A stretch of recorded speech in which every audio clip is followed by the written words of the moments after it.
vimesajiliwa na kutolewa sawa na 105% ikilinganishwa na lengo la kusajili na kutoa vyeti vya kuzaliwa 1,181,123. Mheshimiwa Naibu Spika, katika kipindi cha Julai 2024 hadi Machi 2025, jumla ya vyeti vya vifo 34,504 vimesajiliwa na kutolewa. Vile vile, marejesho ya shahada za ndoa 31,641 yamesajiliwa sawa na 64.7% ya lengo la kusajili ndoa 48,750.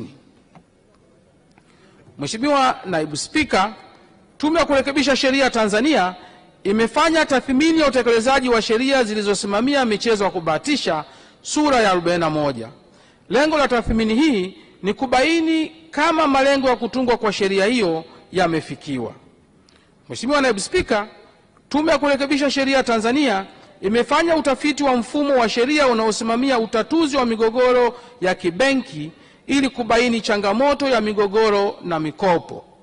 Lengo la utafiti huu ni kuishauri serikali kuchukua hatua stahiki ili kuwa na mfumo madhubuti, nafuu na wa haraka wa utatuzi wa migogoro ya kibenki.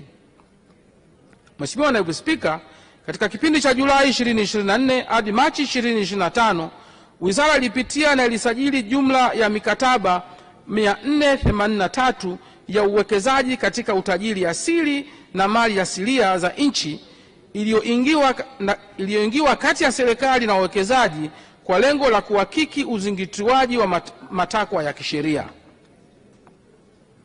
Mheshimiwa Naibu Spika, Wizara imeandaa mkakati wa taifa wa uangalizi wa utajiri asilia na mali asilia za nchi ili kuwezesha utekelezaji wa misingi ya sheria za mali asilia kwa kipindi cha miaka 5 cha kuanzia 2025-2026 hadi 2029-2030.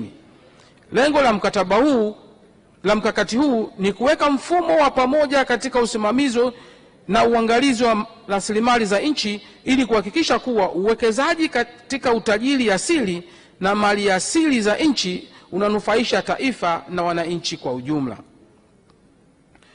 Mheshimiwa Naibu Spika, katika kipindi cha Julai 2024 hadi Aprili 2025, Wizara imekamilisha mikataba ya urejeshaji wa wahalifu watoro kutoka nchi 3 za Ethiopia, Irani na Kenya. Majadiliano ya mikataba ya kubadilishana wahalifu na nchi nyingine 4 za shirikisho za Urusi, Qatar, Umoja wa Falme za Kiarabu na Burundi yanaendelea.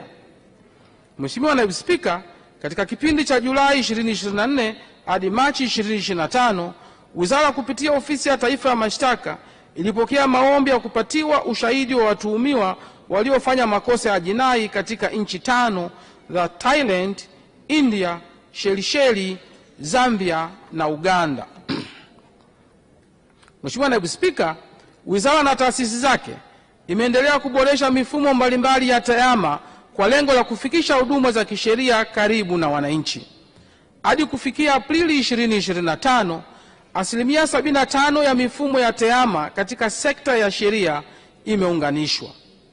Mheshimiwa Naibu Spika, tarehe 5 Septemba 2024, Wizara ilizindua kituo cha huduma kwa mteja ambapo mwananchi hupata fursa ya kuwasilisha malalamiko na hoja mbalimbali za kisheria moja kwa moja kupitia namba za simu 0262 160 360 na namba ya WhatsApp 0739 10 1910 na barua pepe kupitia malalamiko@sheria.go.tz. Mheshimiwa Naibu Spika, katika kipindi cha Julai 2024 hadi Aprili 2025, Taasisi ya Mafunzo ya Wanasheria kwa Vitendo Tanzania iliendesha mafunzo ya wanasheria kwa vitendo kwa wanafunzi wa kundi la 37 hadi 40, ambapo kundi la 37 limehitimu, kundi la 38 limemaliza mafunzo ya uandani, kundi la 39 liko kwenye mafunzo ya uandani baada ya mafunzo ya darasani na kundi la 40 linaendelea na mafunzo ya darasani. Aidha, taasisi ilisajili wanafunzi 1240 sawa na 82.7% ya lengo la usajili wa wanafunzi 1500 kwa kundi la 39 na 40. Mheshimiwa Naibu Spika, Wizara kupitia Chuo cha Uongozi wa Mahakama Lushoto imeendelea kuimarisha upatikanaji wa haki nchini kwa kuwajengea uwezo wa waheshimiwa majaji, wasajili wa mahakama, mahakimu, maafisa wa mahakama na watumishi wengine wa sekta ya sheria. Katika kipindi cha Julai 2024 hadi Aprili 2025, chuo kiliendesha na kuratibu mafunzo aina 28 kwa washiriki 1723. Mheshimiwa Naibu Spika, taarifa ya maboresho ya utendaji wa maendeleo ya rasilimali watu iliyo chini ya wizara na taasisi zake imeainishwa katika ibara ya 148 hadi 159 katika kitabu cha hotuba. Mheshimiwa Naibu Spika, pamoja na mafanikio yaliyopatikana katika mwaka wa fedha 2024-2025 hadi kufikia Machi 2025, fursa kadhaa na mikakati ya kutumia fursa hizo imebainika kama ilivyoainishwa katika ibara ya 160 na ibara ya 161 katika kitabu cha hotuba. Shukrani. Mheshimiwa Naibu Spika, ninapenda kutumia fursa hii kuishukuru kamati ya kudumu ya Bunge ya Utawala, Katiba na Sheria chini ya uongozi wa Mheshimiwa Daktari Joseph Kizito Mhagama, mbunge, mwenyekiti wa kamati, na Mheshimiwa Florent Laurent Kiombo, mbunge, makamu mwenyekiti wa kamati, na kamati yote kwa ujumla wake, na kamati ya kudumu ya Bunge chini ya uongozi wa Mheshimiwa Oran Manase Njenza, mwenyekiti wa kamati, na Mheshimiwa Twa Ali Mpembenwe, makamu mwenyekiti wa kamati, kwa maelekezo na ushauri wao ambao umeleta mchango mkubwa katika utekelezaji wa majukumu ya wizara. Ninapenda kuiarifu Bunge kuwa ushauri, maelekezo na maoni yote yaliyotolewa na kamati yamezingatiwa kikamilifu katika maandalizi ya bajeti hii. Mheshimiwa Naibu Spika, vile vile ninaomba kuwashukuru sana wananchi wa jimbo la Songea mjini ambao walinichagua na kunifanya nisimame hapa katika siku ya leo. Pia Mheshimiwa Naibu Spika, naomba niwashukuru viongozi na wanachama wa Chama cha Mapinduzi katika wilaya ya Songea mjini ambao baadhi yao wako leo hapa. Pia viongozi wa Chama cha Mapinduzi mkoa wa Ruvuma kwa ushirikiano wanaendelea kunipa katika kuwakilisha na kuwatumikia katika bunge hili pamoja na kuratibu utekelezaji wa shughuli mbalimbali za maendeleo katika jimbo la Songea mjini. Naomba kuchukua fursa hii Mheshimiwa Naibu Spika kuwapa ujumbe kwamba huu ndio mwaka alioufanya Bwana. Ninaomba waendelee kuniunga mkono, tuendelee kuleta maendeleo Songea mjini. Mheshimiwa Naibu Spika, napenda kutumia fursa hii kuwashukuru wale wote waliochangia kwa namna moja au nyingine katika kuwezesha wizara kufanikisha majukumu yake. Mafanikio yaliyopatikana kwa mwaka 2024-2025 yametokana na ushirikiano na misaada ya kifedha na kiufundi kutoka kwa washirika wa maendeleo wakiwemo Shirika la Maendeleo la Umoja wa Mataifa UNDP, Shirika la Umoja wa Mataifa la Kuhudumia Watoto UNICEF, Umoja wa Ulaya EU, Ujerumani kupitia GIZ na Benki ya Dunia, bila kusahau ushiriki wa wananchi katika kutii na kuheshimu katiba na sheria za nchi wakiongozwa na waheshimiwa wabunge. Mheshimiwa Naibu Spika, ninaomba nitumie fursa hii kuwashukuru viongozi wenzangu wa Wizara ya Katiba na Sheria akiwemo Mheshimiwa Jumanne Abdalla Sajini, mbunge, naibu waziri wa Katiba na Sheria, ambaye Mheshimiwa Naibu Spika ameninongoneza kwamba anarudi Butiama. Kwa niaba yake naomba wana Butiama waendelee kumuunga mkono. Pia namshukuru Mheshimiwa Eliakim Chacha Maswi, katibu mkuu, na Daktari Franklin Jason Rosemula, naibu katibu mkuu, kwa ushirikiano wananipatia katika utekelezaji wa shughuli za wizara. Mheshimiwa Naibu Spika, vile vile naomba nitoe shukrani zangu za dhati kwa Mheshimiwa Profesa Ibrahimu Hamisi Juma, Jaji Mkuu wa Tanzania na mwenyekiti wa Tume ya Utumishi wa Mahakama, Mheshimiwa Daktari Mustafa Siani, jaji kiongozi, Mheshimiwa Hamza Saidi Johari, mwanasheria mkuu wa serikali, Mheshimiwa Eva Nkya, msajili mkuu wa mahakama, Mheshimiwa Samuel Maneno, naibu mwanasheria mkuu wa serikali, pamoja na wakuu wa taasisi na watendaji wakuu wote wa taasisi na wizara, pamoja na wenye viti ambao wameungana nami katika bajeti hii ya leo. Mheshimiwa Naibu Spika, kwa namna ya kipekee ninaishukuru familia yangu, hususani mke wangu kipenzi Bi Flora Ndumbaro na watoto wangu kwa ushirikiano wanaendelea kunipatia kwa kunivumilia na kunitia moyo wakati ninapokuwa natekeleza majukumu yangu ya kulitumikia taifa. Mheshimiwa Naibu Spika, kwa ruksa yako naomba pia nimshukuru Mheshimiwa Rais wa Jamhuri ya Muungano wa Tanzania Daktari Samia Suluhu Hassan kwa kuisaidia timu ya Simba Sports Club kuingia katika fainali ya mashindano ya CAF. Mheshimiwa Naibu Spika, Simba inaingia fainali kwa mara ya pili. Mheshimiwa Naibu Spika, kwa ruksa yako ninawaombea ruhusa waheshimiwa wabunge wafuatao ili waambatane na Simba kwenda Moroko: Mheshimiwa Gulamali, Mheshimiwa Talimba, Mheshimiwa Mavunde, Mheshimiwa Mwiguru na waheshimiwa wabunge wengine. Kwa ruksa yako wape ruhusa waende Moroko tarehe 17 ya mwezi wa 5 ili wakaishangilie Simba ikifanya mambo yake kule ugenini.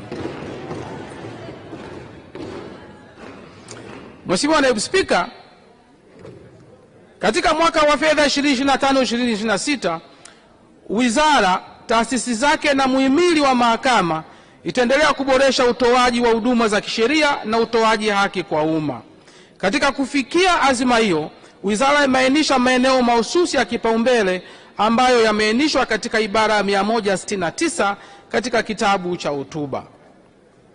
Mheshimiwa Naibu Spika, katika kutekeleza vipaumbele vilivyoainishwa, baadhi ya kazi zitakazotekelezwa na mafungu yote ya wizara katika mwaka wa fedha 2025-2026 zimeainishwa kwenye ibara ya 170 hadi 178 katika kitabu cha hotuba.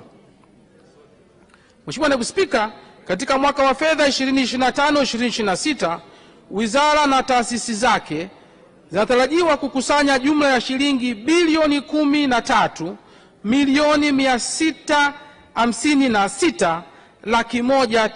13,656,199,000. Mheshimiwa Naibu Spika, ili kufanikisha utekelezaji wa vipaumbele vilivyoainishwa, wizara inaomba kuidhinishiwa jumla ya fedha kama ifuatavyo.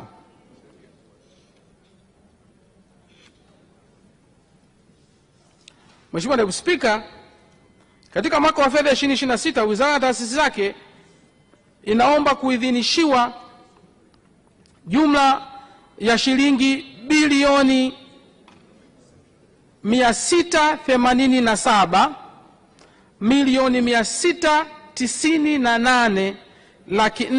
687,698,489,000 kwa ajili ya matumizi ya kawaida na miradi ya maendeleo. Mheshimiwa Naibu Spika, maelezo ya kina na mchanganuo wa maombi ya fedha za bajeti ya kila fungu umeainishwa katika vitabu vya randama za mafungu husika ambavyo vimegawiwa kwa waheshimiwa wabunge kupitia mfumo wa kidijitali. Mheshimiwa Naibu Spika, ninaomba kutoa hoja. Hoja imeungwa mkono. Sasa kabla sijaita wenye viti, kuna wanafunzi 50 na walimu 4 kutoka klabu ya wapinga rushwa shule ya sekondari Dr. John Samuel Marichela kutoka Dodoma. Karibuni na ongereni kwa kazi nzuri. Mwenyekiti kamati ya kudumu ya Bunge, Utawala, Katiba na Sheria.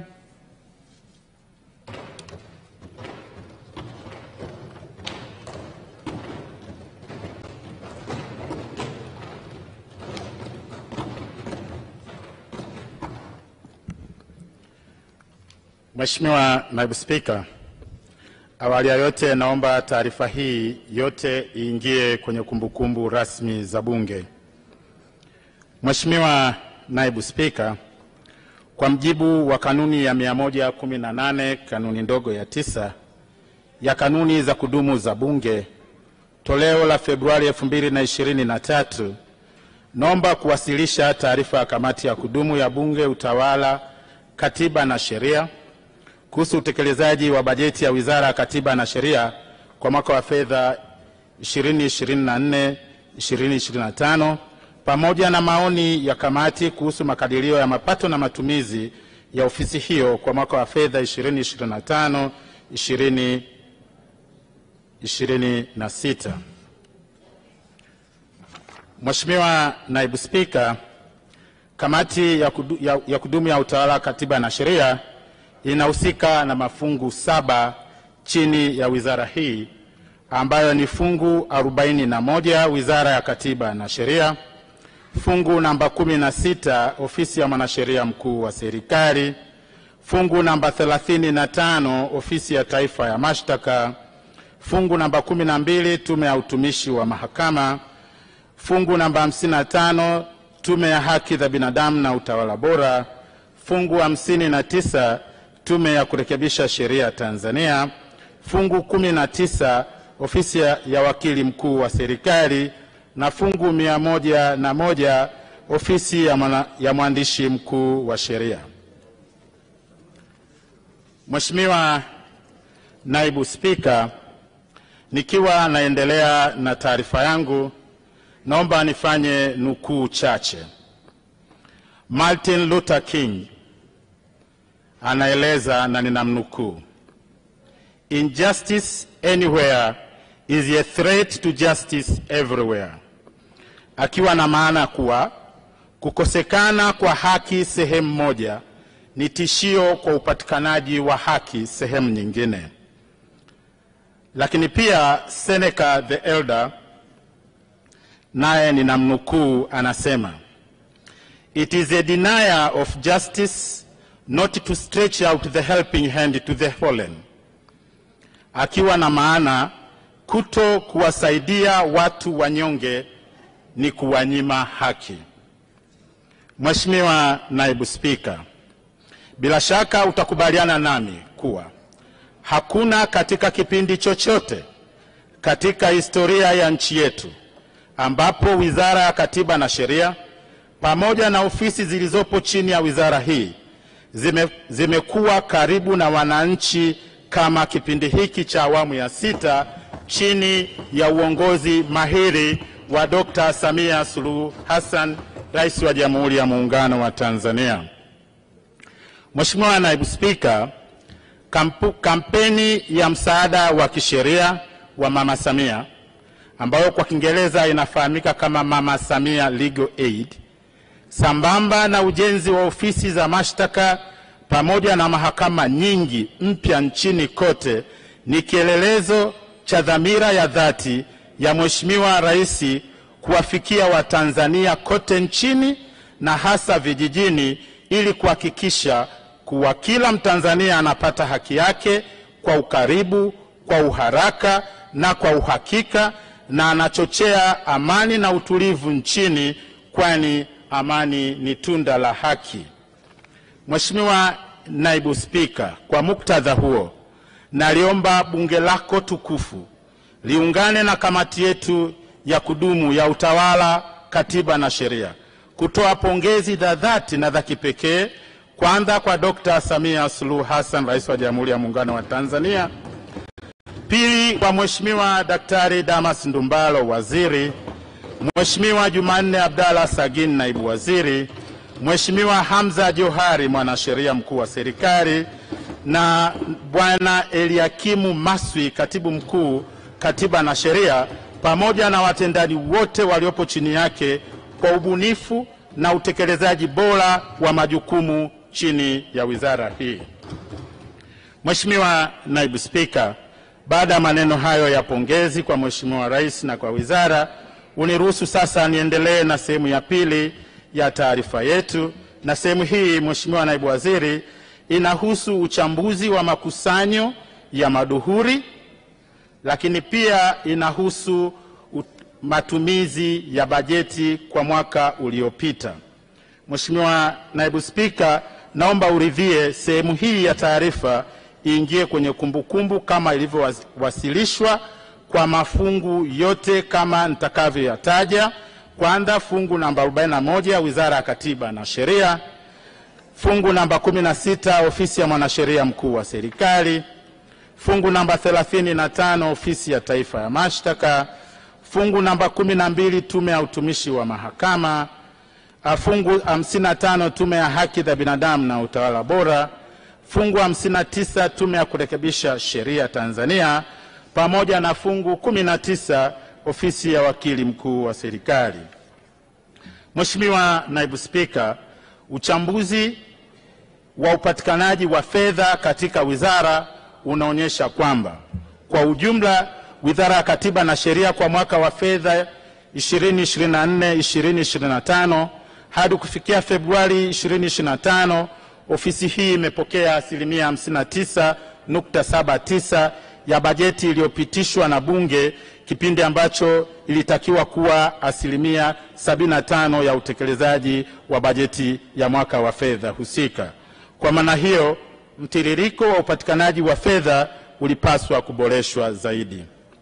Mheshimiwa Naibu Spika, katika wizara hii taasisi 5 kati ya taasisi 7 zilizopo chini ya ofisi hii zimefanikiwa kupata kiasi cha fedha ambacho kinaendana na uwiano wa upatikanaji wa fedha kwa asilimia 66.6 hadi kufikia Februari 2024. Mheshimiwa Naibu Spika, mchanganuo wa fedha hizo kwa taasisi za Wizara ya Katiba na Sheria ni kama ilivyoonyeshwa katika jedwali namba 2 na jedwali namba 3 yaliyomo kwenye taarifa yetu. Mheshimiwa Naibu Spika, kuhusiana na uzingatiaji wa ushauri wa kamati, wakati wa uchambuzi wa bajeti ya Wizara ya Katiba na Sheria kwa mwaka wa fedha 2024-2025, kamati ilitoa maoni na ushauri kuhusu mambo mbalimbali ili kuboresha utekelezaji wa majukumu ya wizara hiyo. Naomba kulitaarifu bunge lako tukufu kwamba kwa sehemu kubwa serikali imezingatia ushauri wa kamati. Mheshimiwa Naibu Spika, upo ushauri ambao ulianza kuzingatiwa lakini haujakamilika, na ushauri mwingine umepokelewa lakini haujafanyiwa kazi. Kwa mfano, kuhusu usajili wa matukio muhimu kama vile ndoa na taraka, kamati ilishauri wizara iendeshe programu za elimu kwa umma ili kuhamasisha wananchi juu ya umuhimu wa usajili wa matukio hayo. Taarifa ya utekelezaji inaonyesha kuwa wizara haikufanyia kazi ushauri huo, na hivyo ni maoni ya kamati kuwa jambo hilo linahitaji kipaumbele katika utekelezaji wa bajeti fungu namba 41. Mheshimiwa Naibu Spika, naomba uniruhusu niende kwenye sehemu ya 3 ya taarifa yetu ambayo inahusu uchambuzi wa makadirio ya mapato na matumizi kwa mwaka wa fedha 2025-2026. Kwanza ni kuhusu maduhuri. Mheshimiwa Naibu Spika, katika mwaka wa fedha 2025-2026, Wizara ya Katiba na Sheria inaomba kuidhinishiwa kukusanya jumla ya shilingi bilioni 85 ikilinganishwa na shilingi bilioni 108 kumradhi. Mheshimiwa Naibu Spika, kwa mwaka wa fedha 2025-2026, Wizara ya Katiba na Sheria inaomba kuidhinishiwa kukusanya jumla ya shilingi milioni 85 ikilinganishwa na shilingi milioni 108,332 katika mwaka wa fedha 2024-2025 kama ambavyo imeainishwa katika jedwali namba 4 lililopo kwenye taarifa hii. Lengo hili limepungua kwa asilimia 21.54 likilinganishwa na lengo la kukusanya maduhuri kwa mwaka wa fedha unaoisha. Mheshimiwa Naibu Spika, uchambuzi unaonyesha kuwa kati ya mafungu 8 yaliyopo chini ya wizara hii ni mafungu 2 pekee ndio yenye makadirio ya ukusanyaji wa maduhuri kwa mwaka wa fedha 2025-2026. Hata hivyo, hali hiyo inatokana na asili na majukumu ya kila fungu. Mheshimiwa Naibu Spika, kuhusu matumizi ya kawaida. Katika mwaka wa fedha 2025-2026, Wizara ya Katiba na Sheria pamoja na taasisi zilizo chini yake inaomba kuidhinishiwa jumla ya shilingi bilioni 297 milioni 426,672,000 ikiwa ni fedha za matumizi ya kawaida. Kati ya fedha hizo shilingi bilioni 51 milioni 350,628,000 ni mishahara na shilingi bilioni 243 milioni 78,990,000 ni matumizi mengineyo, kama ambavyo imechanganuliwa katika jedwali namba 5 lililopo kwenye taarifa hii. Mheshimiwa Naibu Spika, bajeti ya matumizi ya kawaida katika mwaka wa fedha 2025-2026 imeongezeka kwa asilimia 58.61 ikilinganishwa na mwaka wa fedha unaoisha, ambapo bajeti ya matumizi ya kawaida ndani ya ukomo wa bajeti ilikuwa shilingi bilioni 187 na milioni 116,892,571. Kamati imebaini kwamba moja kati ya sababu ya kuongezeka ni maoni ya kamati kwamba serikali ipange bajeti kulingana na mahitaji halisi. Aidha, ongezeko hilo linaakisi mahitaji ya kifedha kulingana na sababu mbalimbali za kiuchumi, ikiwemo kupanda kwa bei ya bidhaa na huduma. Mheshimiwa Naibu Spika, kuhusu miradi ya maendeleo. Katika mwaka wa fedha 2025-2026, Wizara ya Katiba na Sheria inaomba kuidhinishiwa jumla ya shilingi bilioni 71 milioni 113,634,000 kwa ajili ya utekelezaji wa mpango wa maendeleo. Kati ya fedha hizo, shilingi bilioni 63 milioni 70,314,000 ni fedha za ndani na shilingi bilioni 8 milioni 142,320,000 ni fedha za nje. Mheshimiwa Naibu Spika, bajeti ya maendeleo katika mwaka wa fedha 2025-2026 imeongezeka kwa kiasi cha shilingi bilioni 14 milioni 578,473,000 sawa na asilimia 25.74 ikilinganishwa na bajeti ya mwaka wa fedha unaoisha. Kamati iliambiwa kuwa sababu ya ongezeko hilo linachangiwa na ongezeko la gharama za bei ya bidhaa na huduma. Mchanganuo wa miradi ya maendeleo ni kama ilivyoainishwa katika jedwali namba 6 lililopo kwenye taarifa hii. Mheshimiwa Naibu Spika, kamati inapongeza jitihada za serikali kuendelea kupanga bajeti ili kutekeleza miradi mingi zaidi kwa kutumia fedha za ndani. Mheshimiwa Naibu Spika, sehemu ya 4 ya taarifa yetu ni maoni na ushauri, na kwa sehemu ya kwanza ni maoni ya jumla ambayo Mheshimiwa Naibu Spika uniruhusu nisiyasome, lakini sehemu ya pili inahusu maoni na ushauri mahususi. Mheshimiwa Naibu Spika, baada ya maoni ya jumla yaliyopo katika ukurasa wa 5 na wa 15 na wa 16 wa taarifa hii ninayosoma, ambayo ni mtazamo wa jumla wa kamati, sasa naomba kutoa ushauri wa kamati kama ifuatavyo. Wizara ya Katiba na Sheria ihakikishe kwamba inaweka makadirio ya makusanyo ya maduhuri yanayoakisi uwezo wa ukusanyaji na hali halisi ya vyanzo vyake. B. Wizara ianzishe programu na kliniki za kutoa elimu kwa umma kuhusu haki za binadamu na madhara ya uvunjifu wa haki hizo za msingi. C. RITA chini ya Wizara ya Katiba na Sheria kwa mwaka wa fedha 2025-2026 ianze utaratibu wa kutoa elimu kwa wananchi kuhusu usajili wa ndoa zilizofungwa kidini na kimila na taratibu za usajili wa talaka nchini. D. Wizara ya Katiba na Sheria ihakikishe kwamba kampeni ya msaada wa kisheria ya Mama Samia Legal Aid Campaign zinakuwa endelevu ili kuwafikia watu wengi zaidi kwa ukaribu. Na Tume ya Haki za Binadamu na Utawala Bora iendelee kuwezeshwa zaidi kibajeti, hususan bajeti ya maendeleo, ili kuipa uwezo mkubwa zaidi wa kutekeleza majukumu yake kikamilifu na kwa ufanisi. Mheshimiwa Naibu Spika, napenda kumshukuru sana Mheshimiwa Spika, wewe Naibu Spika, pamoja na wenye viti wote wa Bunge kwa uongozi wenu na kutupatia nafasi ya kuwasilisha taarifa hii. Napenda kuwashukuru wajumbe wa kamati ya kudumu ya Bunge ya Utawala, Katiba na Sheria ambao maoni, ushauri na ushirikiano wao umewezesha kamati kutekeleza majukumu yake kwa ufanisi na wa hali ya juu na hatimaye kukamilika kwa taarifa hii. Naomba majina yao yaingizwe kwenye taarifa rasmi za Bunge kama yalivyowasilishwa.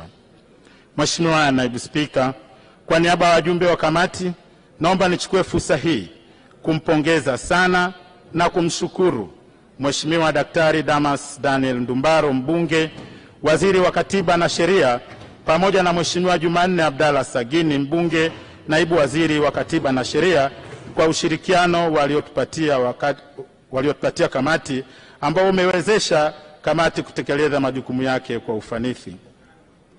Aidha, kamati namshukuru Mheshimiwa Hamza Johari, mwanasheria mkuu wa serikali, kwa ushirikiano ambao ameendelea kuipa kamati.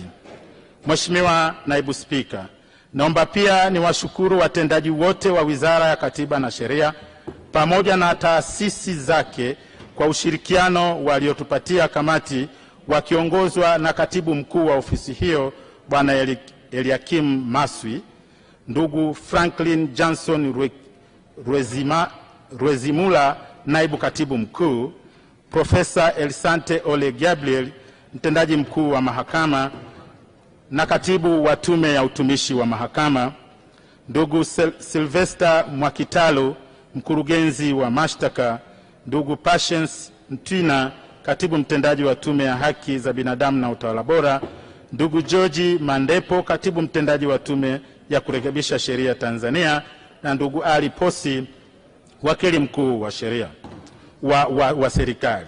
Mheshimiwa Naibu Spika, mwisho lakini sio kwa umuhimu, napenda kumshukuru sana katibu wa Bunge ndugu Baraka Leonard kwa kuratibu vema shughuli za kamati na Bunge kwa mujibu wa katiba ya nchi yetu. Aidha, kiupekee na washukuru sekretarieti ya kamati kwa kuratibu shughuli za kamati na kufanikisha kukamilika kwa taarifa hii. Mheshimiwa Naibu Spika, nami pia nitumie fursa hii tukiwa mwaka wetu wa mwisho wa utendaji kama wabunge kabla ya uchaguzi ujao, naomba nitumie nafasi hii kuwashukuru wananchi wote wa Madaba ambao wamenipa imani kwa muda huu wote wa kutekeleza majukumu yangu ya uwakilishi kwa wananchi. Heshima ambao wamenipa imeniwezesha pia kutekeleza majukumu ya Bunge kwa ufanisi mkubwa. Aidha, niwashukuru sana viongozi wetu wa Chama cha Mapinduzi ngazi ya mkoa, wilaya na kata na matawi ambao wakati wote wameendelea kutoa ushirikiano mkubwa ili kuhakikisha mbunge wao Joseph Kizito Mwagama niwapo bungeni nafanya kazi kwa utulivu na kwa ufanisi mkubwa sana. Ahadi yangu, nitaendelea kutoa ushirikiano kwa wananchi wangu na kuhakikisha kwamba tunaendelea kumsemea na kumtetea Mheshimiwa Rais Dr. Samia Suluhu Hassan. Mheshimiwa Naibu Spika, baada ya maelezo haya, sasa naliomba bunge lako tukufu likubali kujadili na kuidhinisha makadirio ya mapato na matumizi ya Wizara ya Katiba na Sheria kwa mwaka wa fedha 2025-2026 kama yalivyowasilishwa na mtoa hoja. Mheshimiwa Naibu Spika, naomba kuwasilisha na ninaunga mkono hoja. Asante. Mheshimiwa, kuna wageni waliopo bungeni asubuhi hii. Wageni wengine wa Mheshimiwa Dr. Ndumbaro, watendaji na maafisa kutoka wizara na taasisi zake, kamati ya siasa mkoa wa Ruvuma, maafisa wa National Microfinance Bank na Mheshimiwa Ndumbaro. Hiyo safari ya Morocco, kuna baadhi ya viongozi wako pale juu, wewe unawajua, waongeze kwenye orodha hiyo, mimi nakuruhusu waongeze. Sitaki kuwataja, waende huko Morocco wakatazame mambo. Mgeni Mheshimiwa Jacob Priscus Tarimo, rafiki na ndugu Maxwell Machange Mzee Shayo kutoka jijini Dar es Salaam. Sasa namwita mwenyekiti kamati ya kudumu ya Bunge ya Bajeti.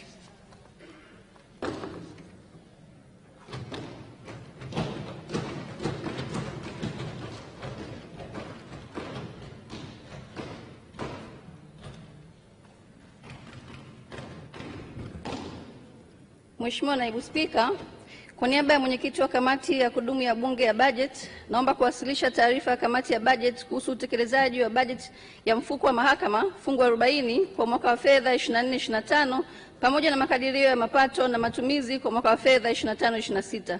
Vile vile naomba taarifa hii yote ingie kwenye kumbukumbu rasmi za Bunge. Mheshimiwa Naibu Spika, Mahakama ya Tanzania ni moja kati ya mihimili mitatu ya dola na majukumu yake makubwa kwa mujibu wa Katiba ya Jamhuri ya Muungano wa Tanzania ya mwaka 1977 ni kutafsiri sheria na kutolea maamuzi mashauri mbalimbali yanayoletwa mahakamani. Aidha, ibara ya 107 kifungu kidogo cha kwanza A ya Katiba imeipa mahakama mamlaka ya kuwa chombo pekee cha usimamizi wa utoaji haki na chenye mamlaka ya mwisho katika utekelezaji wa utoaji haki. Mheshimiwa Naibu Spika, mnamo tarehe 5 Aprili 2025 historia iliwekwa katika muhimu wa mahakama ambapo Dr. Samia Suluhu Hassan, Rais wa Jamhuri ya Muungano wa Tanzania, alizindua rasmi jengo la mahakama kuu makao makuu ya mahakama ya Tanzania.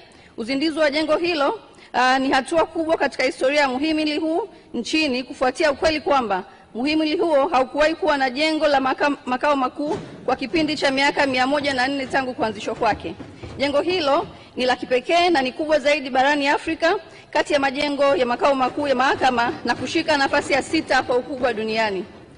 Kamati inapenda kutoa pongezi zake za dhati kwa serikali ya awamu ya 6 chini ya rais wake Jemedari Mheshimiwa Dr. Samia Suluhu Hassan, Rais wa Jamhuri ya Muungano wa Tanzania, kwa kuthamini suala la utoaji haki kwa wananchi wa Tanzania. Hakika ametekeleza falsafa yake ya 4R kwa vitendo. Aidha,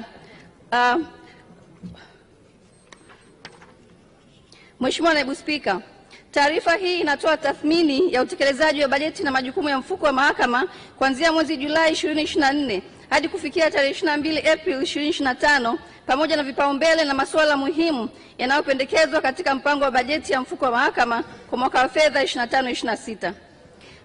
Mapitio ya utekelezaji wa bajeti ya mfuko wa mahakama kwa mwaka 24/25.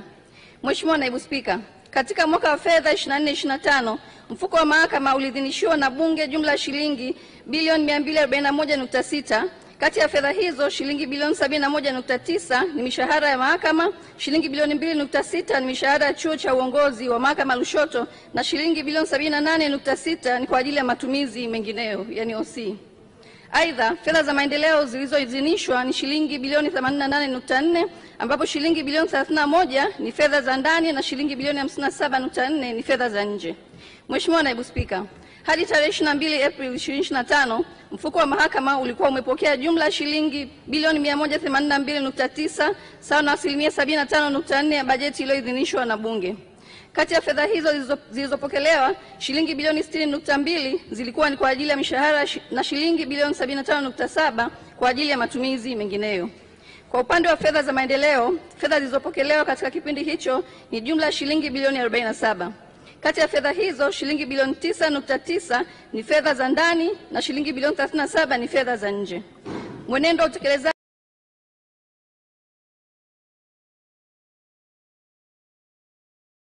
bajeti wa mfuko wa mahakama kwa mwaka wa fedha 24/25 umeainishwa katika jedwali namba 1 kama taarifa ya kamati inavyoonyesha.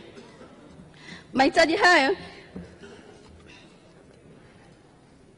Mheshimiwa Naibu Spika, asilimia kubwa ya fedha zilizopokelewa ni fedha kwa ajili ya matumizi mengineyo ambazo zimetolewa kwa asilimia 96.3. Ufanisi huo umetokana na serikali kuendelea kutoa fedha kwa ajili ya kugharamia mahitaji maalum ya mahakama.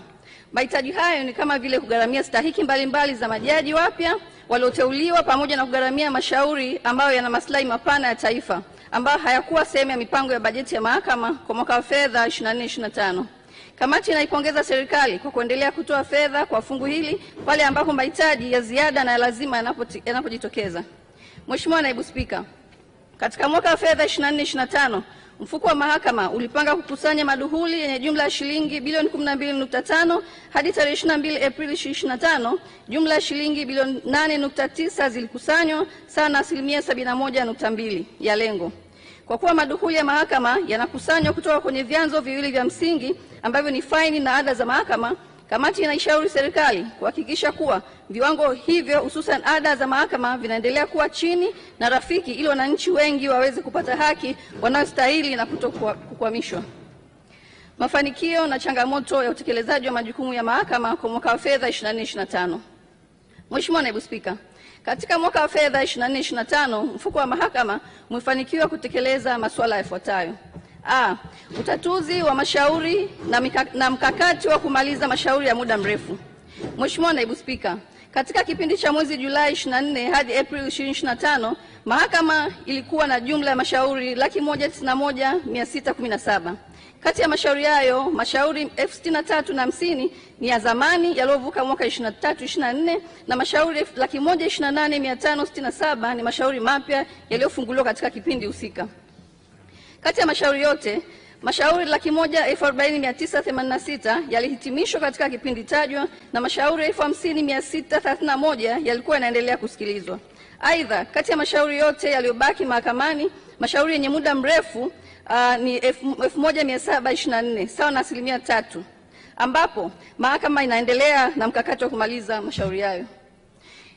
Kiwango cha mashauri ya muda mrefu yaliyobaki mahakamani yanaifanya mahakama ya Tanzania kuongoza barani Afrika kwa kuwa na kiwango kidogo cha mashauri ya muda mrefu.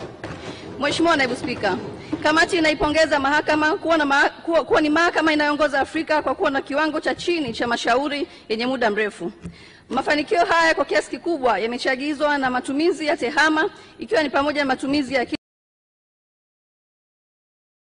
mnemba, yani artificial intelligence, katika kutafsiri na kuandika hukumu, ambapo mahakama imewekeza kiasi kikubwa na hivyo kusaidia kusikiliza na kuhitimisha mashauri. Hatua hii imesababisha mahakama kuongoza kwa Afrika na kushika nafasi ya pili duniani baada ya Jamhuri ya Kazakhstan. Mheshimiwa Naibu Spika, kuboresha mifumo ya teknolojia ya habari na mawasiliano kama nyenzo muhimu ya kuboresha utoaji haki. Mahakama imekuwa inatumia mifumo mbalimbali ya TEHAMA katika utekelezaji wa majukumu yake, mfano mfumo wa usikilizaji mashauri, mfumo wa kunukuu na kutafsiri mwenendo wa mashauri na mfumo wa takwimu, yani data hub. Matumizi ya mifumo ya TEHAMA imeifanya mahakama kuwa miongoni mwa mahakama inayoongoza Afrika kwa kutumia mifumo ya TEHAMA katika majukumu yake. Matumizi ya TEHAMA yameonyesha mafanikio makubwa sio tu katika kushughulikia mashauri ya mahakama, lakini pia katika kuokoa muda na baadhi ya gharama. Mheshimiwa Naibu Spika, kamati inaipongeza mahakama kwa kuwa mfano mzuri wa matumizi ya TEHAMA na hivyo inashauri taasisi zingine hususan zile zinazofanya kazi pamoja na mahakama kuiga mfano huo. Mheshimiwa Naibu Spika, uboreshaji upatikanaji wa kumbukumbu na taarifa kwa wakati. Katika kipindi cha Julai 2024 hadi Aprili 2025, mahakama ilifanya zoezi la kutunza kumbukumbu za mashauri ya jinai na madai katika mfumo wa kidijitali kwa mahakama ya rufani na mahakama kuu kanda Dar es Salaam zilizozalishwa katika kipindi cha ukoloni, yani mwaka 1920 mpaka mwaka 1960. Kulingana na taarifa ya mahakama, jumla ya majalada 1395 yenye kurasa 326,474 yamebadilishwa kwenda kwenye mfumo wa kidijitali. Mheshimiwa Naibu Spika, kamati inaipongeza mahakama kwa hatua hii muhimu kwa nchi yetu, ukizingatia kuwa kumbukumbu hizo ni za kudumu na zimebeba historia ya mahakama. Mheshimiwa Naibu Spika, mahakama pia imeendelea na utekelezaji wa mpango wa ujenzi wa ukarabati wa miundombinu ya mahakama kwa miaka 5, ambapo hadi kufikia Aprili 2025 miradi imefikia katika hatua mbalimbali ya utekelezaji. Mheshimiwa Naibu Spika, kwa kuwa mpango wa ujenzi na ukarabati wa miundombinu ya mahakama unahitimishwa mwaka 25-26, mahakama imepanga kufanya tathmini ya utekelezaji wa mpango huo mwezi Septemba 2025 kwa lengo la kupata hali ya utekelezaji wa mpango pamoja na kufanya maandalizi ya kuwa na mpango mpya wa ujenzi wa mwaka 26-27 ambapo utaenda sambamba na mpango wa maendeleo wa miaka 5 chini ya dira ya maendeleo ya taifa ya mwaka 2050. Changamoto.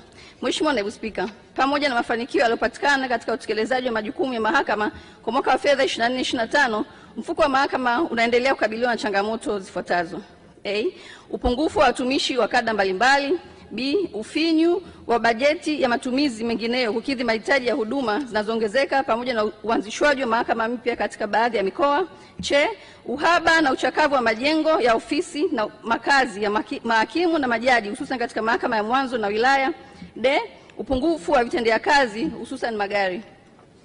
Makadirio ya mapato na matumizi ya mahakama kwa mwaka wa fedha 25/26. Mheshimiwa Naibu Spika, kwa mwaka wa fedha 25/26 mfuko wa mahakama umetengewa jumla ya shilingi bilioni 321 sawa na ongezeko la 32.89 ukilinganishwa na bajeti ya mwaka 24/25 ya shilingi bilioni 241.6. Kati ya fedha hizo shilingi bilioni 82.1 ni kwa ajili ya mishahara ya mahakama, shilingi bilioni 2.6 ni kwa ajili ya mishahara ya chuo cha uongozi wa mahakama Lushoto, na shilingi bilioni 143.4 ni kwa ajili ya matumizi mengineyo. Aidha, fedha za matumizi ya maendeleo zilizotengwa ni shilingi bilioni 93. Kati ya fedha hizo shilingi bilioni 18.6 ni fedha za ndani na shilingi bilioni 74.4 ni fedha za nje. Mchanganuo wa ongezeko la bajeti umeainishwa kwenye jedwali la pili kama taarifa ya kamati inavyoonyesha. Bajeti hiyo imeongezeka ili kukidhi mahitaji muhimu ya huduma mbalimbali za utolewaji haki kutokana na kuanzishwa kwa mahakama mpya katika baadhi ya mikoa, ununuzi wa magari, uendeshaji wa mashauri na uchaguzi pamoja na kugharamia stahiki za msingi za majaji wapya walioteuliwa na mahakimu. Hatua hii inaonyesha dhamira ya dhati ya Mheshimiwa Dr. Samia Suluhu Hassan, Rais wa Jamhuri ya Muungano wa Tanzania, kuhakikisha kwamba Watanzania wanapata haki kwa wakati. Mheshimiwa Naibu Spika, kwa mwaka wa fedha 24/25 mahakama ilitarajia kuajiri watumishi 1562. Hadi tarehe 22 Aprili 2025 mahakama imepata vibali vya kuajiri watumishi wapya 545 na watumishi wa ajira mbadala 216. Na hivyo kuwa na mapungufu wa watumishi 1071. Vile vile katika mwaka wa fedha 24/25 mahakama ilitenga nafasi za kupandisha vyeo watumishi 2464 na kubadilisha kada watumishi 64. Hata hivyo mahakama imeshindwa kutekeleza suala hili kutokana na kuchelewa kupata vibali vya kupandisha vyeo. Mheshimiwa Naibu Spika, katika mwaka 25/26 mahakama imepanga kuajiri jumla ya watumishi 522. Idadi hii bado haikidhi mahitaji halisi ya watumishi 10,351 wanaohitajika, ambapo hivi sasa kuna watumishi 6,070 tu. Pamoja na uwekezaji mkubwa uliofanywa na mahakama katika tehama unaosaidia kupunguza changamoto za upungufu wa watumishi, bado uhitaji wa watumishi ni mkubwa kutokana na ongezeko la mahakama mpya kufuatia kupanuka kwa huduma kulingana na uhitaji uliopo, ambako kwa sasa upungufu ni watumishi 4281. Kada zenye upungufu mkubwa ni afisa tehama, afisa hesabu, msaidizi wa hesabu, walinzi, usaidizi wa ofisi na mahakimu. Mheshimiwa Naibu Spika, kwa kuwa upatikanaji wa nafasi za kuajiri unategemea idhini ya Ofisi ya Rais Management ya Utumishi wa Utawala Bora, kamati inaishauri serikali kutoa kipaumbele kwa muhimili huu muhimu kwa utolewaji wa haki. Ujenzi wa majengo ya mahakama utakuwa hauna maana endapo kuna uhaba wa rasilimali watu katika maeneo mbalimbali nchini kuendesha vituo hivyo. Aidha, ujenzi wa majengo hayo uende sambamba na upatikanaji wa watumishi wa kutosha na vitendea kazi ili juhudi hizo zilete matunda yaliyokusudiwa na kuongeza ufanisi na utendaji kazi wa mahakama. Upungufu wa magari. Katika kutekeleza majukumu yake, Mheshimiwa Naibu Spika, muhimili wa mahakama unahitaji magari ya kutosha. Hata hivyo, idadi iliyopo ya magari 460 haikidhi mahitaji halisi ya magari yanayohitajika. Aidha, magari yaliyopo mengi ni chakavu na ni ya muda mrefu, ambayo yanahitaji fedha nyingi kwa ajili ya matengenezo na hivyo kuongeza bajeti ya matengenezo. Hadi sasa mahakama ina upungufu wa magari 40 na katika mwaka wa fedha 25/26 mahakama imepanga kununua magari 9 tu. Mheshimiwa Naibu Spika, mfuko wa mahakama umekuwa ukitumia wakala wa ununuzi serikalini JIPSA. Hata hivyo wakala huyo amekuwa akichelewa kuwasilisha magari pamoja na kuwa ameshalipwa. Mathalan, kati ya magari 19 yaliyoagizwa mwaka 23/24 ni magari 13 tu yamekabidhiwa. Hivyo kamati inaitaka JIPSA kuhakikisha kuwa inakabidhi magari hayo haraka iwezekanavyo. Vile vile kamati inaiomba serikali kuangalia uwezekano wa kuiwezesha mahakama kununua magari mengi zaidi wakati wa mapitio ya utekelezaji wa bajeti katika kipindi cha nusu mwaka ili iweze kutatua changamoto ya upungufu wa magari. Upungufu wa mahakama ya za mwanzo. Mheshimiwa Naibu Spika, Hadi sasa mahakama za mwanzo zilizopo ni 960 ukilinganisha na idadi ya kata zilizoko nchini ambazo ni kata 3956. Hivyo kuna uhaba wa mahakama za mwanzo takriban 2996. Mheshimiwa Naibu Spika, ikumbuke kuwa takriban 70.8% ya mashauri yote ya mahakama yanatoka katika ngazi ya mahakama ya mwanzo. Katika mwaka 2024-2025, mahakama ilitarajia kukamilisha ujenzi wa mahakama za mwanzo ya Machame, Hai, Ilangala, Ukerewe, Mbalizi, Mbeya na Kinusi, Mpwapwa. Hata hivyo, kutokana na mwenendo wa utolewaji wa fedha za maendeleo za ndani hadi tarehe 22 Aprili 2025, hakuna jengo lolote lililokuwa limekamilika. Hivyo, kamati inaishauri serikali kuhakikisha kuwa inatoa fedha kama ilivyopangwa ili kukamilisha miradi kwa wakati ili kupunguza uhaba wa mahakama za mwanzo nchini. Mheshimiwa Naibu Spika, kufuatia hatua kubwa iliyopigwa na mahakama katika eneo la matumizi ya tehama, ikiwemo kuwepo kwa chumba maalum cha mifumo ya kutolea taarifa mbalimbali za mahakama katika jengo la Mahakama Kuu, kamati inaishauri serikali kuona umuhimu wa kuhakikisha kuwa mifumo hii inalindwa, inaendelezwa na inaboreshwa ili iweze kuwa himilivu na kuleta tija iliyokusudiwa. Aidha, swala hilo liende sambamba na mafunzo ya mara kwa mara kwa watumishi wa mahakama pamoja na kulinda rasilimali watu kwa kuboresha stahiki zao na kuwa na mpango wa kubakiza watumishi. Upungufu wa majopo kwa mahakama ya rufani. Mheshimiwa Naibu Spika, uchambuzi wa kamati umebaini kuwa kwa asilimia kubwa mlundikano wa mashauri hususan mashauri ya muda mrefu umesababishwa na upungufu wa majopo kwa mahakama za rufani. Mahakama ya rufani ina jumla ya majopo 12 na kila jopo lina wastani wa mashauri 754 kwa mwaka badala ya mashauri 220 kwa mwaka yanayokubalika. Hii inafanya mahakama ya rufani kuelemewa na mzigo mkubwa wa mashauri. Hivyo basi serikali ione umuhimu wa kuhakikisha kuwa inaongeza majopo ya mahakama ili kuondokana na changamoto ya mlundikano wa mashauri nchini. Mahakama zilizo katika makasha, containerized courts. Mheshimiwa Naibu Spika, kufuatia changamoto ya uhaba wa mahakama za mwanzo nchini, kamati inaishauri mahakama kutumia mfumo wa mahakama za makasha kama suluhu ya muda mfupi katika mahakama inayoendelea na mipango ya ujenzi wa mahakama katika kila kata nchini. Mfumo huu pamoja na kuwa ni wa gharama nafuu utasaidia pia kupunguza mahitaji ya kuwa na mahakama za mwanzo katika kila kata. Vile vile mfumo huu utapunguza uhitaji wa kusafirisha mahabusu umbali mrefu ili kwenda kusikiliza kesi zao.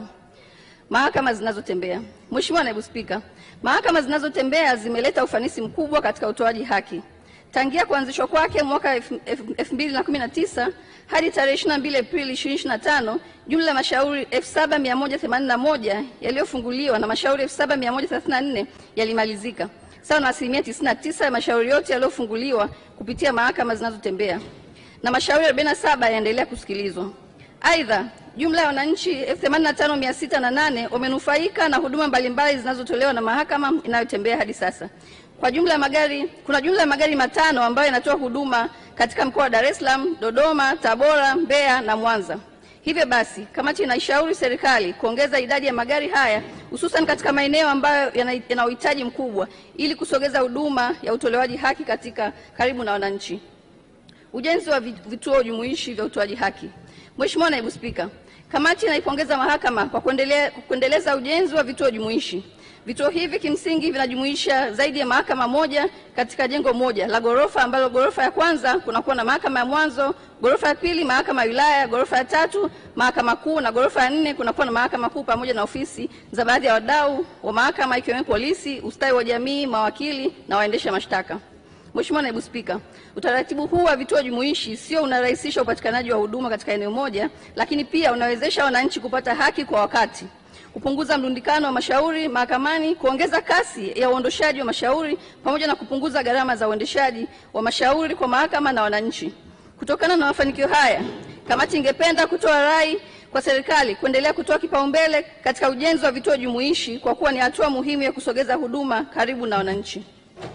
Hitimisho.